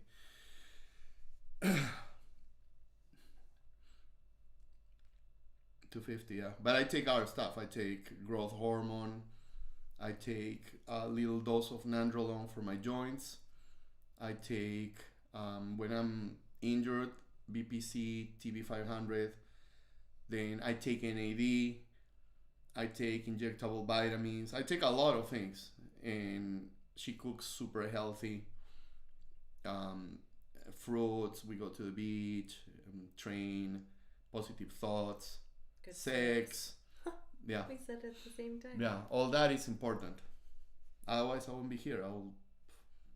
Can't deal with this girl. She's too young. I only use GLP-1. GLP-1 is good to reduce systemic inflammation and to help you develop healthy habits when it comes to eat. But don't use GLP-1 forever. Run it for 3-6 months and then taper down and then stop. That's how you should use it. That's how I do my protocols. You're doing a great thing, Lauren. You have a knack for delivering these messages. You've helped me gain perspective in my marriage and my impact on my daughter as a father. That's beautiful. That's a nice guy, man. I like that. I like guys like that. Proactive. Thank you. Yeah. Good Or job. you take decadurabolin. Decadurabolin is the pharmaceutical name. Yeah, but the main scientific name is called nandrolone. And you have to take a very tiny dose just to help you lubricate your joints. When you are a guy who's turning 49 like me. If you're in your 30s, you don't need that. But my joints are like destroyed. You can ask her. Like when I trained, I used to wear like sleeves. Now I don't, which is great. But yeah, nandrolone, testosterone, growth hormone, NAD, and my vitamins. That's what I do, like pharmaceutically speaking. Then go on and stay with it. Be right back. I'm taking over. Okay. Man, so blurry. Okay, there you go. Shit. Okay, questions. So you take a lot of peptides? Yeah, I take peptides, but with a purpose. When I'm injured, I take those peptides. And then NAD for longevity. What do you take for your joints? Q-curmine and nandrolone. I take nandrolone for my joints. That's what I take. Testosterone helps with joints too. Helps you repair. Damn, I'm all blurry right now. I don't know why. I don't know what to do. Okay, there you go. What else? Okay, bye. I think your message gets deep into men, me included, but I would like to know if women as well get your message or they're more resistance to the truth. No, there's a lot of women that follow Lauren. A lot of them follow Lauren. They just don't comment, but they follow him. Suggestion to get jacked. Of course. Okay, so if you want to get big, you need to start resistance training in the gym. Yeah, and you need to do something called progressive overload, which means, let's say you do rows, right, for your back, and then you do 40 pounds, and then you do 10 reps. Okay, that's not enough. You need to add more weight. So let's say you're doing 50 pounds and you barely complete 5 reps. Then write that down and say 50 pounds, 5 reps. The next time you come to the gym with that same weight, you need to do 6 reps. And next time 7 reps. And next time 8 reps. And then the next time you add weight. So that's called progressive overload. You have to always be beating your records. Beating your records is gonna be every week. It takes time, but that's what you need to do. You don't need to eat a lot of food like people tell you. That's bullshit. You just need to eat a little calorie surplus over your diet, and then you're gonna get jacked. And it takes time. Okay, it takes time. It's not gonna take a few months. It can take a year, then 2 years, but time is gonna go by, and then you're still gonna get jacked. Most of these idiots in the gym are taking steroids, and they're growing despite of how they train, because steroids are hypertrophic, which means you're gonna grow muscle regardless of you going to the gym or not. You can stay in your house, do grams of gear, and believe me, you're gonna grow muscle. That's how amazing they work. But you're gonna get addicted. Don't do that. Don't do it. Earn your gains, and you're gonna get jacked, and you're gonna look amazing. The gains will come if you follow this protocol. I'm gonna do a video on that because a lot of people I know they're interested in building muscle. What's your best advice for Latino men who's relocating to America? Work hard, brother. Work hard. Respect this country. Respect the laws of this country. Learn about this culture. Yeah, learn, assimilate. The worst thing a Latino can do, the worst, is hang out with Latinos, speak Spanish, watch Latino shows. That's just stupid. There's a reason why you left your country, right? And there's a reason why everybody in the world wants to come here. Why? Because this country is amazing. So what do? You learn about this country. You assimilate to this culture. You thank the founders of this country. You find out who was the people who founded this beautiful society and learn. And be appreciative. And make American friends, you know? Be that guy, man. Be thankful that you're here. And work hard. And then you're gonna step up little by little, because this country is so amazing that you can come here like me with nothing, literally nothing, zero, and make it to where I live, an apartment a few blocks from the beach. This country rewards the person who is successful, the person who wants to be successful, the person who works hard. They reward you regardless of how you look or what you believe in, if you have money or no. This country gives you all the tools to succeed. Yeah, and if you hear someone saying, oh, no, this country, and they're bitching, whatever, they need to leave this country. This country was founded by people that wanted to grow this country. So do that. I'm telling you that. You're Latino, that means you have European blood. Okay, so you can assimilate to this country and do that. And bless the flag and be an American, man. Become an American like me. I have an accent, but I'm an American. I love this country. You should be president of Peru. I should be president of... Let's not do that. But he'd be great. Oh, he's gonna be 48. Congratulations. You're still young. You're still young and you can find a beautiful girl like her. In this country, this is the only country in the world where you're gonna find this. Blondes with blue eyes all over. No, you can go to... No, but there's a lot of blondes here. You can go to Poland. Yeah, but I'm saying here in the States, there's red hairs and there's brunettes and there's like Asians and everything, man. This country, so many beautiful girls, tons, all over for you. Girls like that don't exist in my country. They don't. Maybe there's one and she thinks she's the Queen of England. But here, girls like that are your cashier at Aldi's. They're cleaning tables in In-N-Out. Are you kidding me? Like, if you're born in the States, you won the lottery, my friend. You won the lottery. I love this country. I know he needs his own channel. He's starting one. This is amazing. For this reason. I'm 45. I'm really struggling not to feel like it's already over. It's not over, brother. It's not. I was living in a trailer when I was in my 40s. In a trailer. Are you living in a trailer? With two other guys. No, you're not. Yeah, two other guys and one disgusting restroom. I was there, broke. Turn my life around. So you're 45, and are you in a trailer? You're not in a trailer. If you're in a trailer, then talk to me. I'll help you. But you're not in a trailer. You're great. Your life is a blessing. You have free fucking books in the library. That's how I learned English. I went to the school too, free at night. There's books. You have internet. I mean, buddy, it's all in you. I never had a real American Caucasian girl. Well, there's tons, man. There's beautiful white girls in here.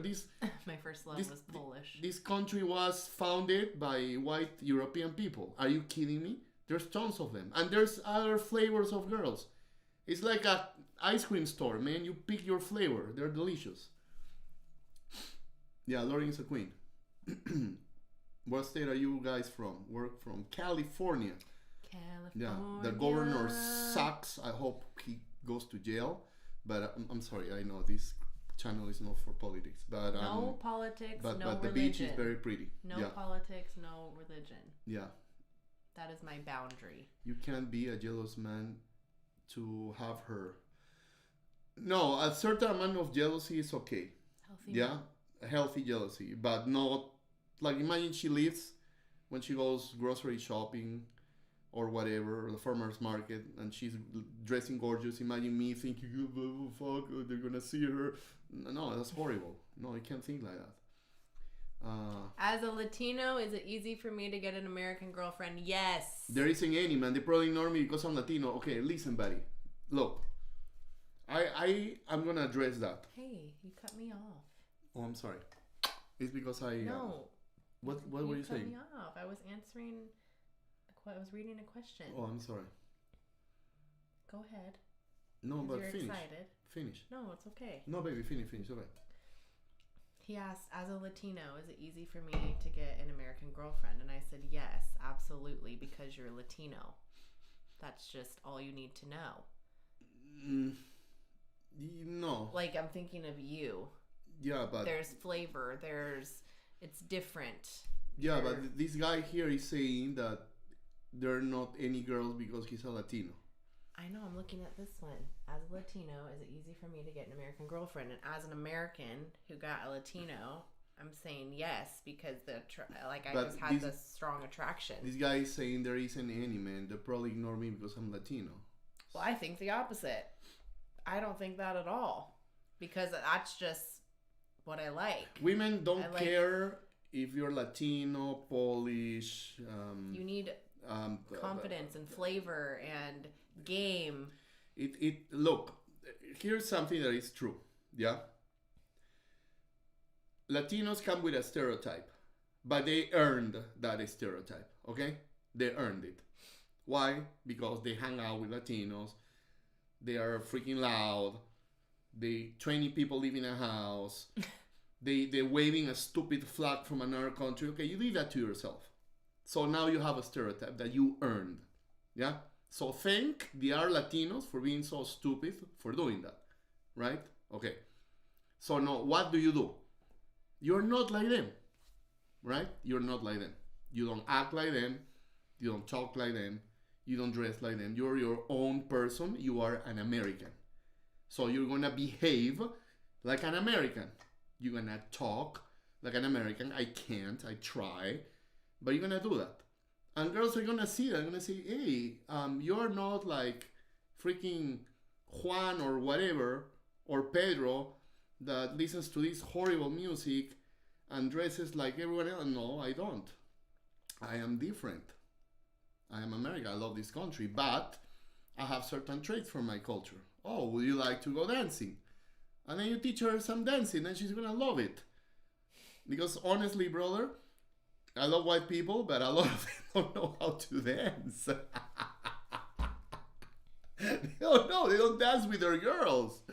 I'm like, Jesus Christ, how can you not take your girl dancing? Where I'm from, if you don't dance, you don't get a girl. You don't exist. You're never going to get laid and you're not going to get married or whatever. You have to learn how to dance. You have to. So that's a skill. Now you have an advantage. Now, if you're Latino, you don't know how to dance, brother, you have a problem. Get on dancing classes, you know. And Latinos, we are what? Very protective too. We're very touchy, you know, touch her all the time. So be like that, and that will be amazing for you, you know. You have an advantage actually. So don't think like that. Don't think that because you're Latino. No, that's BS. It's what you bring to the table. Learning to dance is a superpower. Yes. It is. What kind of girl doesn't like to dance? A Russian girl, a Polish girl, it doesn't matter. Any you take girl. her to dance and Asian girl. It's a love language. You don't even need to speak, right? It's like having sex. You need to talk. Different kind of communication. That's a nice skill to have. Like, you know, learn how to dance. Mm-hmm. If she knows Spanish? A little bit, yeah. I can understand. I'm picking up on Bonnie and Clyde, more and more. Pretty much. I just can't form a sentence to save my life. Yeah. Yes, we're still on. Do they This ever is do unexpected. open Unexpected panel shows? extension. What is open panel shows? What is that? With Like our people? Multiple people, yeah. I'm telling Lauren to start doing live calls. I'm gonna do live. Yeah, I'm gonna start doing live calls Yeah. with guests, like one of you guys that Yeah. has a question, wants to go deep into something live, and you're willing to do that. Then Yeah. I'm open for it. I know we can do that through. A different software. Yeah. We're gonna use a software so you guys can call and tell us your crazy stories, and then she'll fix it. But like, be open, you know, say like, tell the truth, because I know there's a lot of crazy stories. Yeah. I am Mexican. My husband is white and loves dancing because of me. There we go, girl. There we go. Exactly. Yeah, guys like to dance too, you know, of course. Todos son bailadoras. Yeah. No, man, it's just Bailadoras. no. It's just no Bailadoras? what. Bailadoras is dancers. Bailadoras. Why would I want a serious relationship? Right now, lust is temporary, and as a male, that is all I notice. Lust is temporary, yes. You don't need a serious relationship. You should focus on yourself, make money, build your, you know, your mission, like your empire, and then get in a relationship. But you're gonna need a girl, man. People say, I don't need a girl. Sure. What are you gonna do? Marry your hand? It gets tiring, right? Yeah, you're gonna need a girl. We all do, man. Can you get a girl if you don't know how to dance? Yes, you can. But still learn. There's guys that are badasses that look like this and they don't dance. You know, see gangster movies? They're like that. But, I mean, if you can dance, it's a skill, It's just you a know? skill, and it's a plus. That's It's all. like writing poems. I don't know how to write poems, but a guy writes poems, he's gonna be ahead of me, right? If a guy plays the guitar and sings, he's gonna be ahead of me too. Yeah? So you have to have something to offer to girls, to surprise them. That's what you wanna do. Have you seen Orion Taraban? I have no idea who that is. Sounds like a comic book character, Orion, and his sword. Taraban. Yeah, I don't want to talk to you. Okay, I'm gonna leave so you can talk to Lauren. I'm sorry. If you have kids, would you put them through the shitty? No. Hell no. We're not doing that. Nope. Already decided. No. We're gonna indoctrinate those kids. The world needs a shift. Yeah, my kids are gonna be 5 or 6 and they already know how to run a business. And yeah. Everything that I didn't learn, they're gonna learn. You can totally build with a girl. You just have to bet carefully. Yes, sir. But I see here that you two support each other and lift each other. Yes, that's correct. Yep. Yin and yang. We like balance. Positive that attract. hardcore. Positive attracts. Yep. Yeah, I build her and she builds me. When you started the channel, do you think you'll have the outreach you have now? You helped me a lot. As a people-pleasing nice guy who learned to do more equal get more and get friends on. Honestly, like, that's so cool. Not that fast. Good for you. Good for you, but I didn't think this was going to explode this fast. It's been a year in like 2 months. Yeah.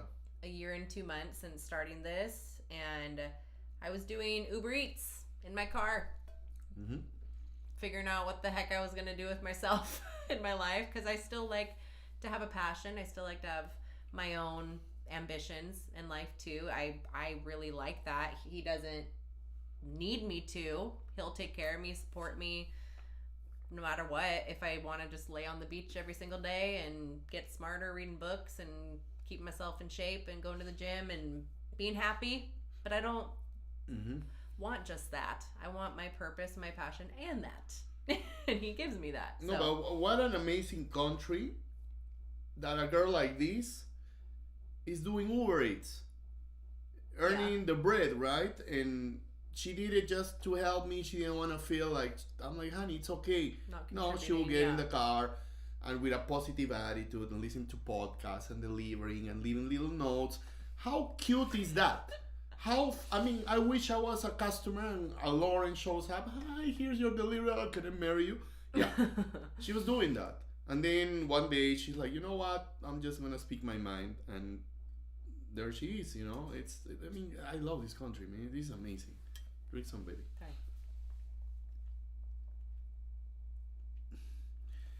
Is it okay if I call for the reason of saying a long time listener, first time caller? What happened? Yes. Dude, you're an OG. You are an OG. Santiago Cruz. Thanks. That's Tom Likes. You're the best, brother. You're the best. That's You're cool. the best. Tom Likes. You remember I made you listen Yes. to Tom? You didn't like him? That guy listened to Tom Likes. He just wasn't my favorite. My favorite person. Tom Likes is the OG. Or my favorite deliverer. He's the first one of before Delivery. anyone that you can imagine on the man, The manosphere. whatever you want to call it, male advocacy. That's what it's called, the manosphere. Tom Likos was the number one. That guy was the number one. To make it work, you have to define roles. First, the roles should already be defined based on your gender. Second, the woman can't dominate and expect the man to lead. You need to build each other up and not tear each other down. 100%. 100%. But I'm going to say it again on the first one. You should already know the roles just by the gender that you are. The man is the man, he leads.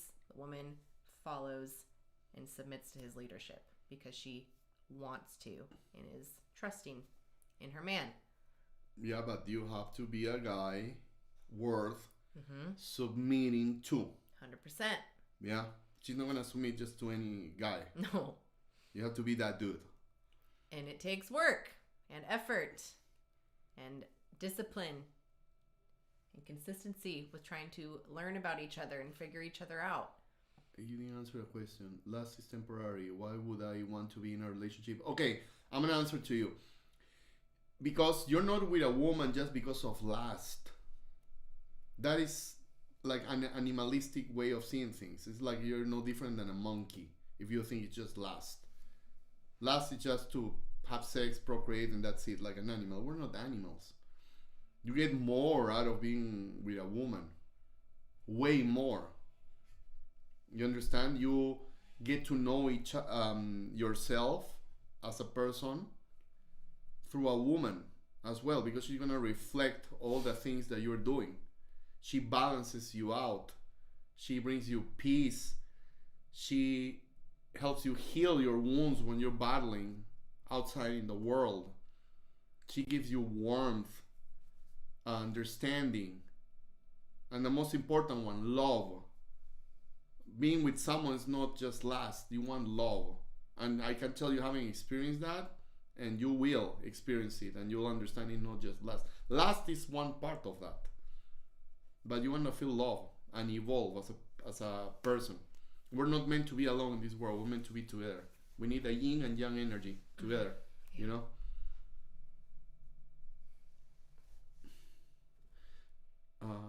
I dislike the term partner, as I think it's an obvious L. Yeah, I agree with you. It's not partner. Yeah, teammate or man and woman. I agree. Yes. Yeah, it's not partner. That's BS. Should a woman be the one to ask, hey, what are we and where do we stand question? Of course. Of course. But you can ask her too. If it's been a while and you just like, she's probably scared, you tell her, okay. Just talk. Just tell her, you're mine and this is how it's going to be. Or the girl will tell you, you know, but don't be afraid, man. Always say what you want and mean what you say. My wife started her own projects on Uji. See, and I support her. Good job. Yes, support your wife. I always love Patrice O'Neill. Oh yeah, that guy's funny. What do you do for a living? I'm a coach. Become rich. Yeah, become rich. Of course. I want to become rich too. I am. Very soon. You said you're a Latino who learned how to be American and then real fast said some Latinos are stupid, or you directly told me. No. What I'm saying is that all Latinos or Hispanics were descended from Spain. right? Spain is a European country. United States was founded by Europeans, so we can cohabitate together. Our cultures are compatible. That's what I'm saying. What I also said is that many Latinos or Hispanics come here and they don't want to integrate, which is very stupid. If you're in a country, you integrate to the country. So let's say I just met Lauren and Lauren invites me to her house. Do I integrate into her house, or do I go to her house and make it my house with my rules? No. You respect the person who's inviting you to his house. And that is what you need to do. That's what I'm saying. And if you're here and you're planning on living here, you want to become an American. And if you don't want to become an American, then don't come here and live. That's all I'm saying.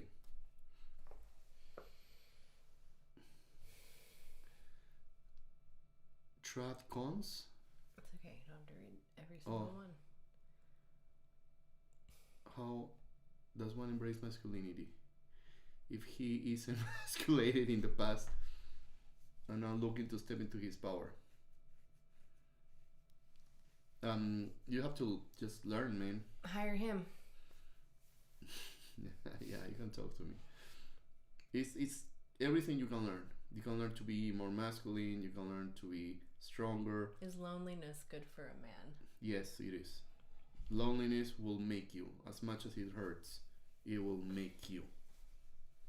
Good to be alone. Very good. It's good to have pain too. Pain is the best teacher. 9 out of 10 times you'll be called misogynist tyrant for asking her to cook, do the laundry, or take care of the house. In fact, yes.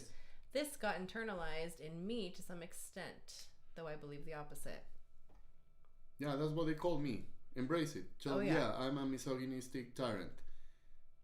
It's ridiculous. Yeah. It's just too extreme. Like, damn right I'm one. Yeah. Yeah, just say it. Embrace it. Embrace it. Embrace it. Say, oh, yes. That's who I am. Who cares? Yeah.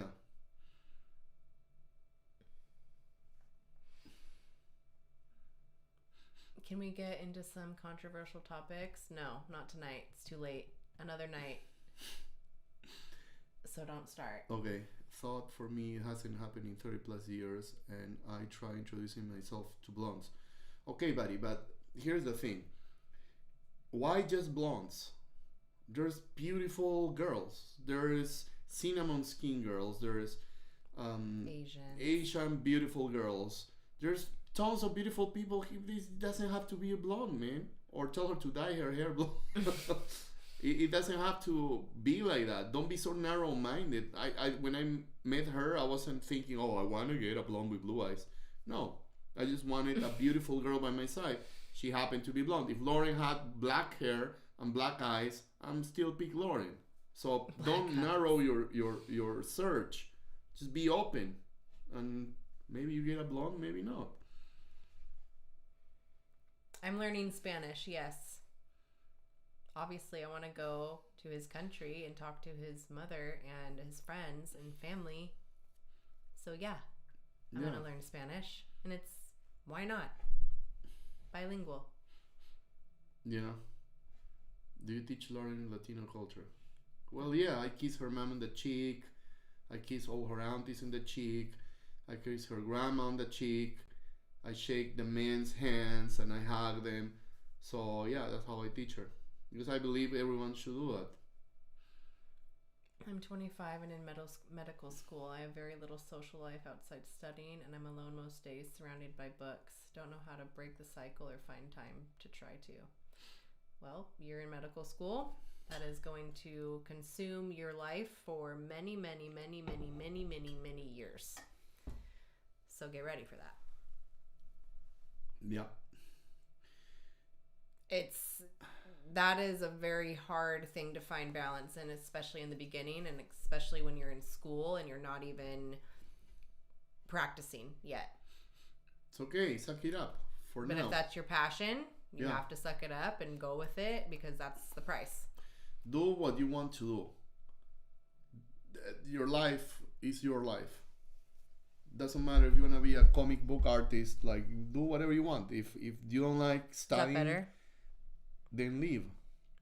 The volume's low. Is that better? says,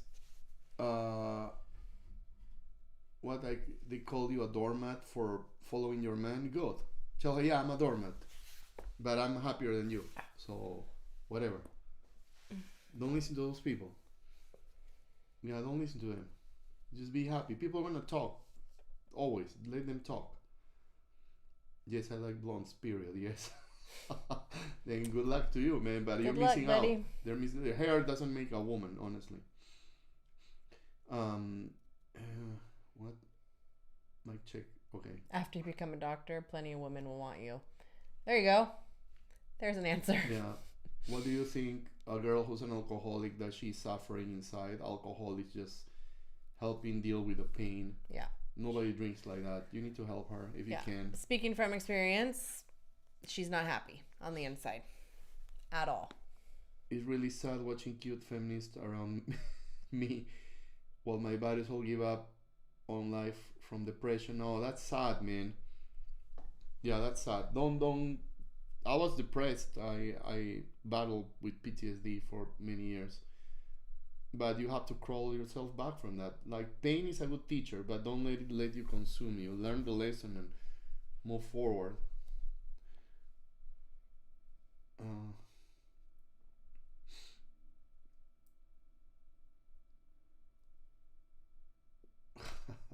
That's funny. That guy saying you become a doctor. Yeah, that's true. I'm a male, almost male friends I have miserable with their women. I know a guy that bought his wife a car, but it was the wrong color and she closed fist punched him in public. Okay, so whose fault is that? That every one of your friends is miserable with their women. It's their fault. They picked the wrong girl. That's their fault. It's not the women's fault. It's their fault. Why do you pick a woman like that? You know? Nowadays there is a huge amount of lessons on feminists. Yeah, they're pushing that agenda, but believe me, the world is like us. They just don't want to show that.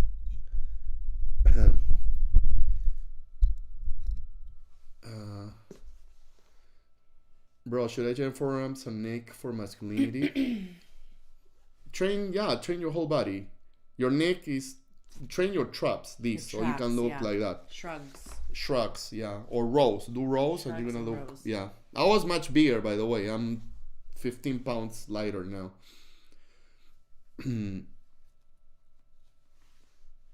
Yeah. Yeah, you can train both. What's your wife's / husband's special trait? Oh, she is magic. She's magic. Literally, she's a magical being. That's her trait. She is a magical being. But when she's on her period, it's Jesus Christ. Brace yourself. But it's for a little bit. But she's magical. And my special trait, I have no idea. What's my special trait? You have so many, but I think your special trait would be you don't quit. Yeah, that's true. Yeah, I'm resilient. I never quit. I don't care how bad it is. And I'm not just saying you don't quit like I have to finish this task. Like, no, you don't quit in life. No. Like, nothing that comes at you breaks you. Thank you. That's so sweet. You're welcome. Women must always like men more, and other women must like him too. Yeah, if you're a valuable man, our women are gonna admire you. That's true. And women like that. So become a valuable man. What's the most attractive masculine? Sorry. Yes, no one talks about this, but I think it's essential to know your woman's cycle. Yeah, of course, I know it. 1,000,000%. Yeah, if you don't know it, you're an idiot. If you don't know it, just know what week she's in, so you know how to manage her mood a little bit better and deal with it. And if you can't, then disengage and walk away and calm yourself down before you go up to her. He has mastered it and knows exactly when to calm me down, put me in my place, ravage me, do fun things with me. He knows. And it works every single time. So just study it and learn it. And it will save you a lot of fights and arguments. And I'm like pissed right now because you guys don't know. I ask almost every single guy I have a consultation with, do you know your woman's cycle? What's that? Married guy. What do you mean? Guy. Like when she's on her period? Yeah, yeah. No. Like just learn it so you might have a little more compassion. Okay? It doesn't excuse her psychosis, but at least it gets you to understand. Well, I shut up. When she's like, I just bite my tongue. You need to learn that it's not her, it's her hormones. You know? And but am I aware? Do I apologize to you? Yeah, you apologize all the time. All the time. Because it's not cool, ladies, to frickin' just use that as an excuse to be a bitch. Yeah. And it's my period. No, you know it's coming every single month. Yeah. So you don't get to say that. Deal with it, manage it, and go distract yourself. I plop my ass in the ocean when I can't regulate myself. We moved here in December. And I had to do that multiple times, and it does. Snaps you out of it. But don't sit and wallow and, poor me. No.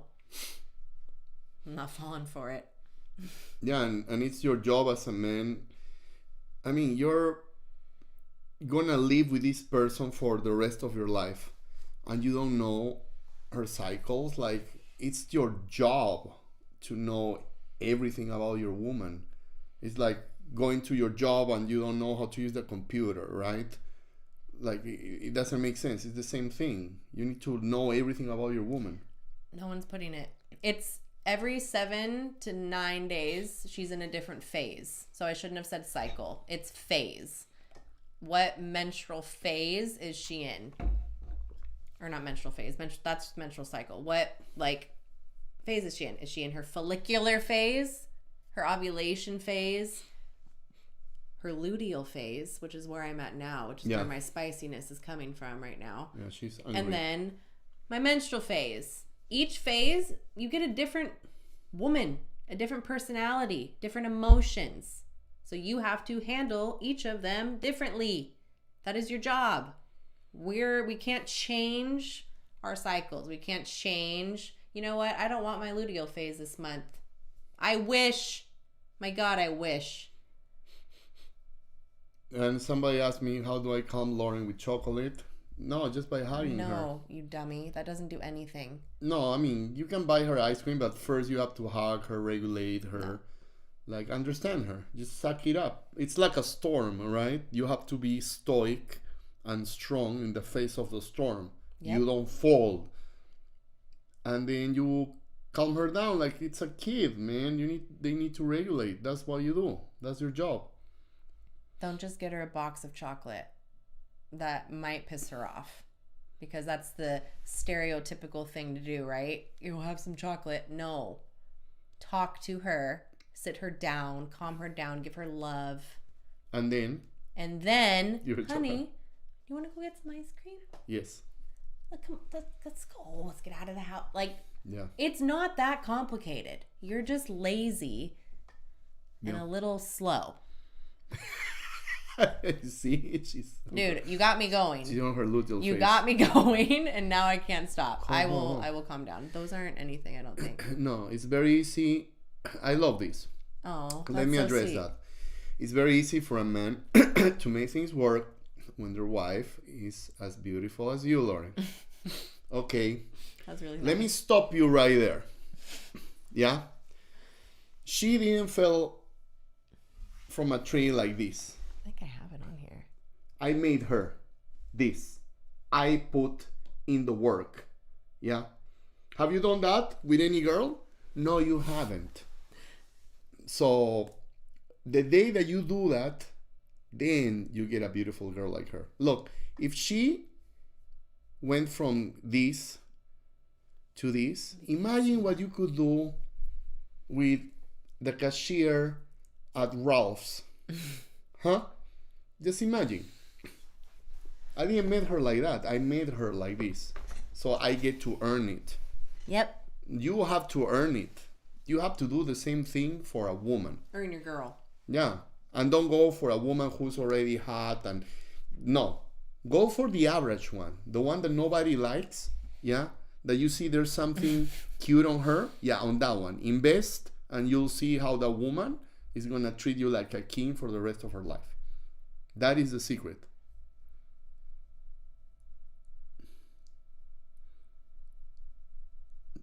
Whatever face she's in, keep doing you, her shit. Yeah. How do you ask her for her monthly cycle? What? Well, ask her for her monthly cycle. Just ask her, honey, I would like to understand you more. Or I was listening to a podcast, and in order to make a relationship better, I know that we need to understand women's cycle.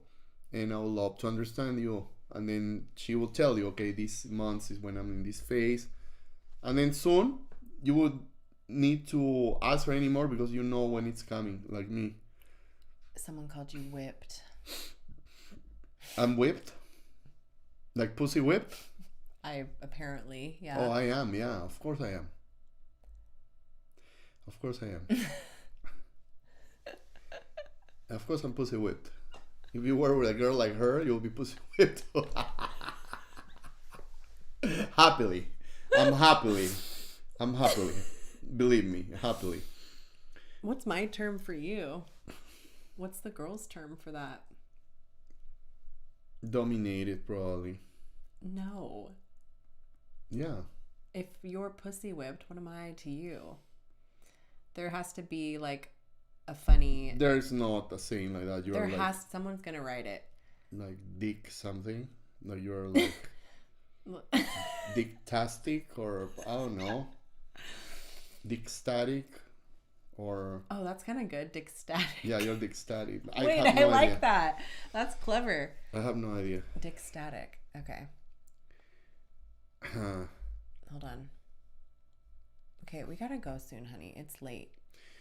Husband, dude, I don't know your name. No, you're wrong. You cannot change other people. Yes, you can. I changed her. That's the proof that you need. I changed her for the better. So yes, you can. You have more power than you think you do. And you can change someone that wants to change. By the way, she wanted to change. Yes, because I was depressed, anxious. Yeah. I felt horrible in my skin, mad at myself that I let myself get like that. So, yeah. Yeah, you won't change someone who doesn't want to change. But someone who wants to change, of course you can change. Yes, I decided to change, exactly. But who kicked my ass? Who did it for me when I couldn't freaking get myself to come? I didn't want to. He called me out of it, helped me, pushed me, supported me, motivated me. Yes, I did it. But I needed help. I needed guidance. I couldn't do it on my own. There was no way in that moment I could do any of that on my own at all. I needed the accountability. I was not in the right mindset. I was not in the right state of mind. Like nothing. But here's something else. She came to me for weight loss, okay? And I provided that. But that didn't stop there. I kept pushing her. No, you're going to do this. Now you're going to go into bikini competition. Now you're going to quit your job. Now you're going to do... I kept pushing her to do more and more and more, you know? So that's why I say that I earned her, you know? And you can do that with a girl that you like, man. Like, I always go out with her and I see a cashier in Ralph's. I see a girl who works in the bakery who's, you know, giving you the coffee. And I see the potential. And I see, oh, that girl is kind of cute, right? And she's like, yeah, she's kind of cute. And then immediately in my head, I'm like, I get this girl 1 year plus in the gym. I help her build her confidence. I give her love, whatever. And then she becomes like a queen. And you guys can do that. But you want to go for this, for the finished product. No, buddy, no. You don't do that. You go for the girl with potential. And then, like a diamond, you chisel it. And then it becomes your diamond. I mean, that's the trick. Yeah, nobody's teaching you that. All these so-called male coaches tell you, bro, look, you gotta come to my seminar. and I'll show you how to be in a pool with all these girls and yeah. When was Scammers. the time you fell for her?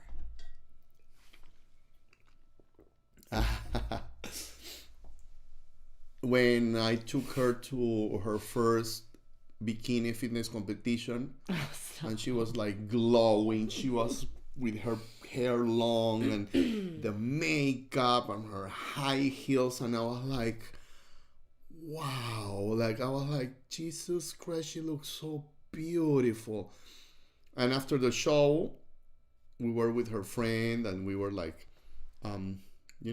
eating a burger and having some drinks, and I was like in awe. Like, I couldn't believe how different she was from the girl that came to me the first time. So obviously I'm not blind, I'm not gay, and I'm not stupid. So I obviously got super attracted to her, and she was really thankful because I took her there. So that's when it started. And we got laid. No.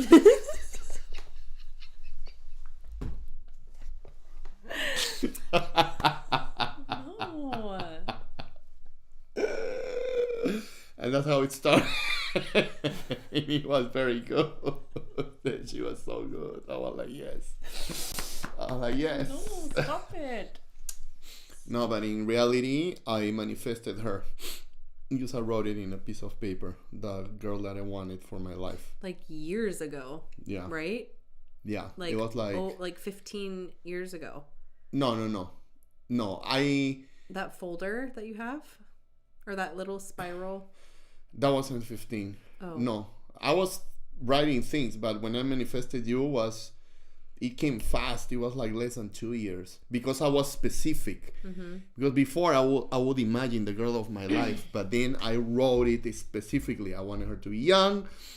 I wanted her to be hot. I want her to adore me and have only eyes for me. And I want her to love training. And I want to train with her. And I want her to have a lot of issues.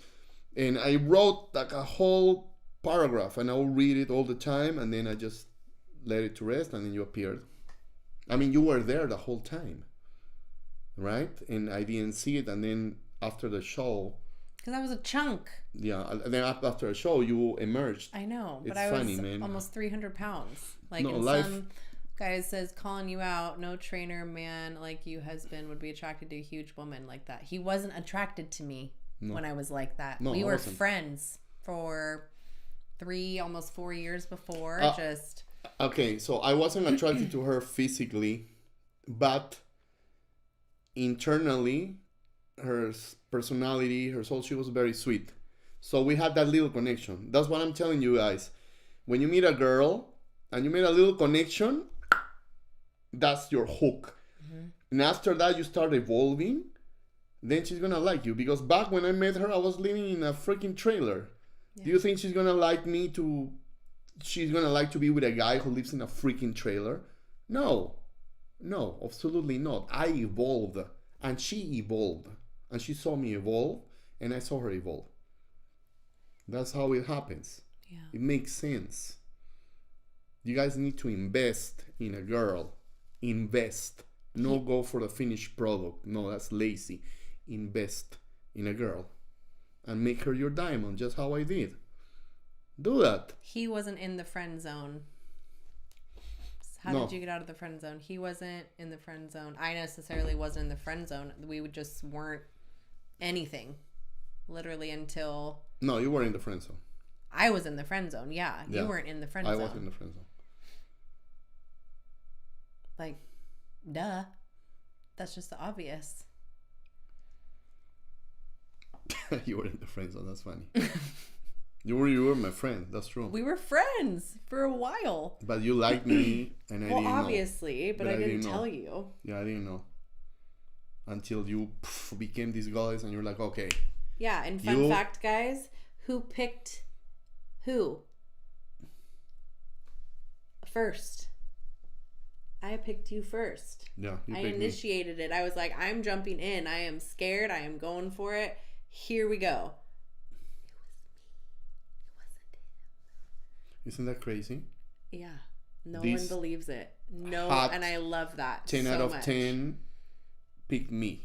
Imagine like, and I was living in a trailer and I was broke. My life is a movie. My life is a movie. I will invest in the stock market. Yeah, she was the stock market. She was a beautiful, blonde, blue eyes, amazing body, but she was just like this. So it's like Bitcoin, right? I invested in Bitcoin early and look at her now. So yeah. Paid off. Exactly. It paid off. I'm telling you. That's investing in the stock market. In the blonde, hot stock market. We need to ban porn too. You don't need to ban porn because if you ban porn, then Makes it worse. it makes it worse. What you need to ban is people weakness. Porn is there, don't watch it.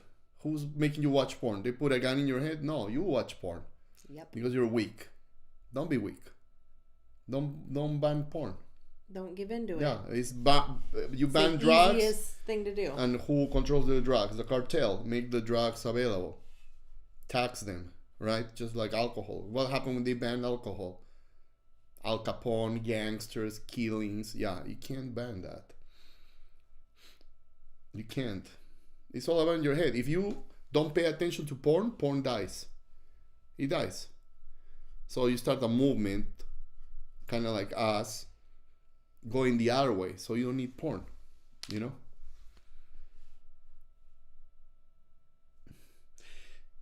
If you wait and focus on becoming high value, you can get the finished product. Of course, sir. Of course. Of course. You have to become high value first. Just imagine this, yeah? Imagine you're an average guy and you decide to become better. So you start training in the gym, let's say, and you get bigger, stronger, more muscular, right? Then you decide to style yourself better. You start dressing better, cut your hair, wear good cologne.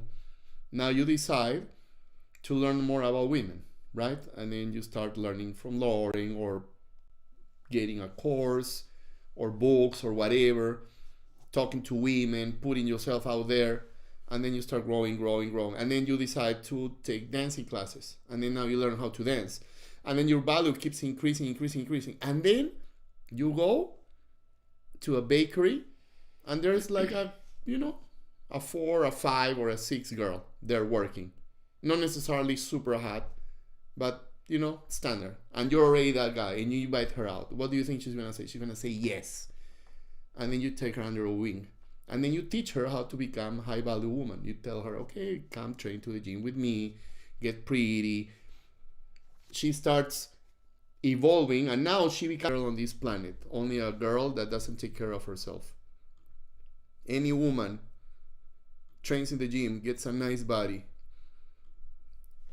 makeup, takes care of her hair, she's gonna be gorgeous.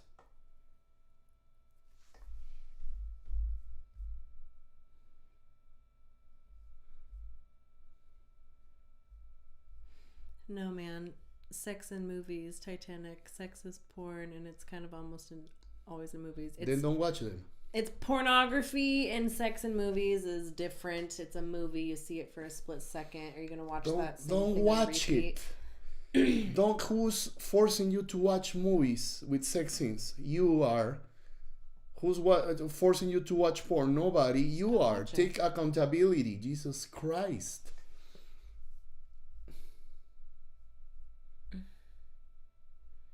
What if you just take the easy way out and just become gay instead? Yeah, you can do that. But it's gonna hurt you when they give it to you from the back. Make sure you have your Vaseline. Where is the audio? What, there's no audio? There is audio. Mute, he says. There's no audio? Hello. Why? I don't know.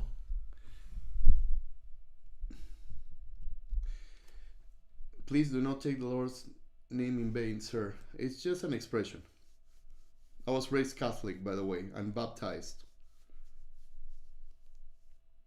Oh, you can hear? Good. Okay. Oh, there's a delay. Refresh. How do you refresh? USA. Okay. Thank you. Man, it's late. It's late, guys. I don't know what time it is where you're at, but it's past our bedtime. I'm hungry. I'm hungry too. And I need this woman to make me my steak. T-bone. She's gonna serve me my steak in a plate with my rice while I watch a movie. And she's gonna give me my napkins and bring me my drink. And I don't move a finger. Happily. I don't do anything. I just sit on the couch and she brings me everything. And then how misogynistic is that, guys? And when I'm done, she takes it from my hand and then she washes the dishes. I don't move a finger. How do you like that? Some guy says we cannot hear you. Why? Everyone says it's fine. Audio's fine. Stream is fine. There is audio. I can hear you. We're good. But Diesel Raider says there's no audio. Well, check your mic or check your speakers. Okay. All right, guys. I'm bro talking about porn. Like no more. Uh-huh. We're done. I guess we always like to watch the good ones. Let's keep it 100, guys. Can be evil. I don't know what he's talking about. No, don't, it's okay. No, don't, just let him, baby. Let him bend. It's okay. Let him bend. Like he knows what it's like to watch the good ones. What? The good ones? Which are the good ones? You must know. Okay, bye. Thank you, guys. We're out. We're hungry. Oh. Next week, Thursday. Don't tickle me. Next week, Thursday. Oh, wrong button. Thanks for watching. Woo! Please, if you haven't already. Oh man, sorry. Hit that subscribe button. Dude, that looks like a bad angle. Hit that subscribe button. Subscribe. All my channels, Flourish with Lauren. Thank you for the support. Next Thursday, 7 p.m., I will be posting on my Instagram story a poll of what you guys want me to talk about next week, and I will do it. I will deliver. Oh my gosh. Johnson. That's Dude. nice, man. Thank you. What the heck? Thank you so much. Sterling Johnson. That's amazing. Thanks for supporting her channel. Because that's all. You're gonna make me cry. Don't. That's so sweet, man. Thank you. That was so nice. That is so nice. That's really nice. Yeah, I mean, dude. Guys, you need to understand that this is all we do, and your donations, everything helps Lauren spread this message. Yeah. I help her with everything, with the lights, the computer. I want to know who that is. Her content. I do all that, but I appreciate you tuning in and donating. I mean, that was very nice. I want to know who that is. How do I? Send him a message. That's very nice. That's very nice of him. I don't know if I can. He's listening to you. Sterling Johnson. I know, but I wanted to find like. Tell him to make him a member of your YouTube Elite Access. I wonder if I can and then do you it can for message him. Yeah, that was really nice. Thank you so much, guys, for everything, the support. Jason's been here since like day one also. Oh, thank you, Jason. I know. She'll be back next Thursday, and then we're gonna do lives and an extra day, so you get more Lauren and less of me. They're gonna want you. Trust me. Yeah. They're gonna want you so much, like so much. Okay, everybody. Okay, everybody. We're out. Bye.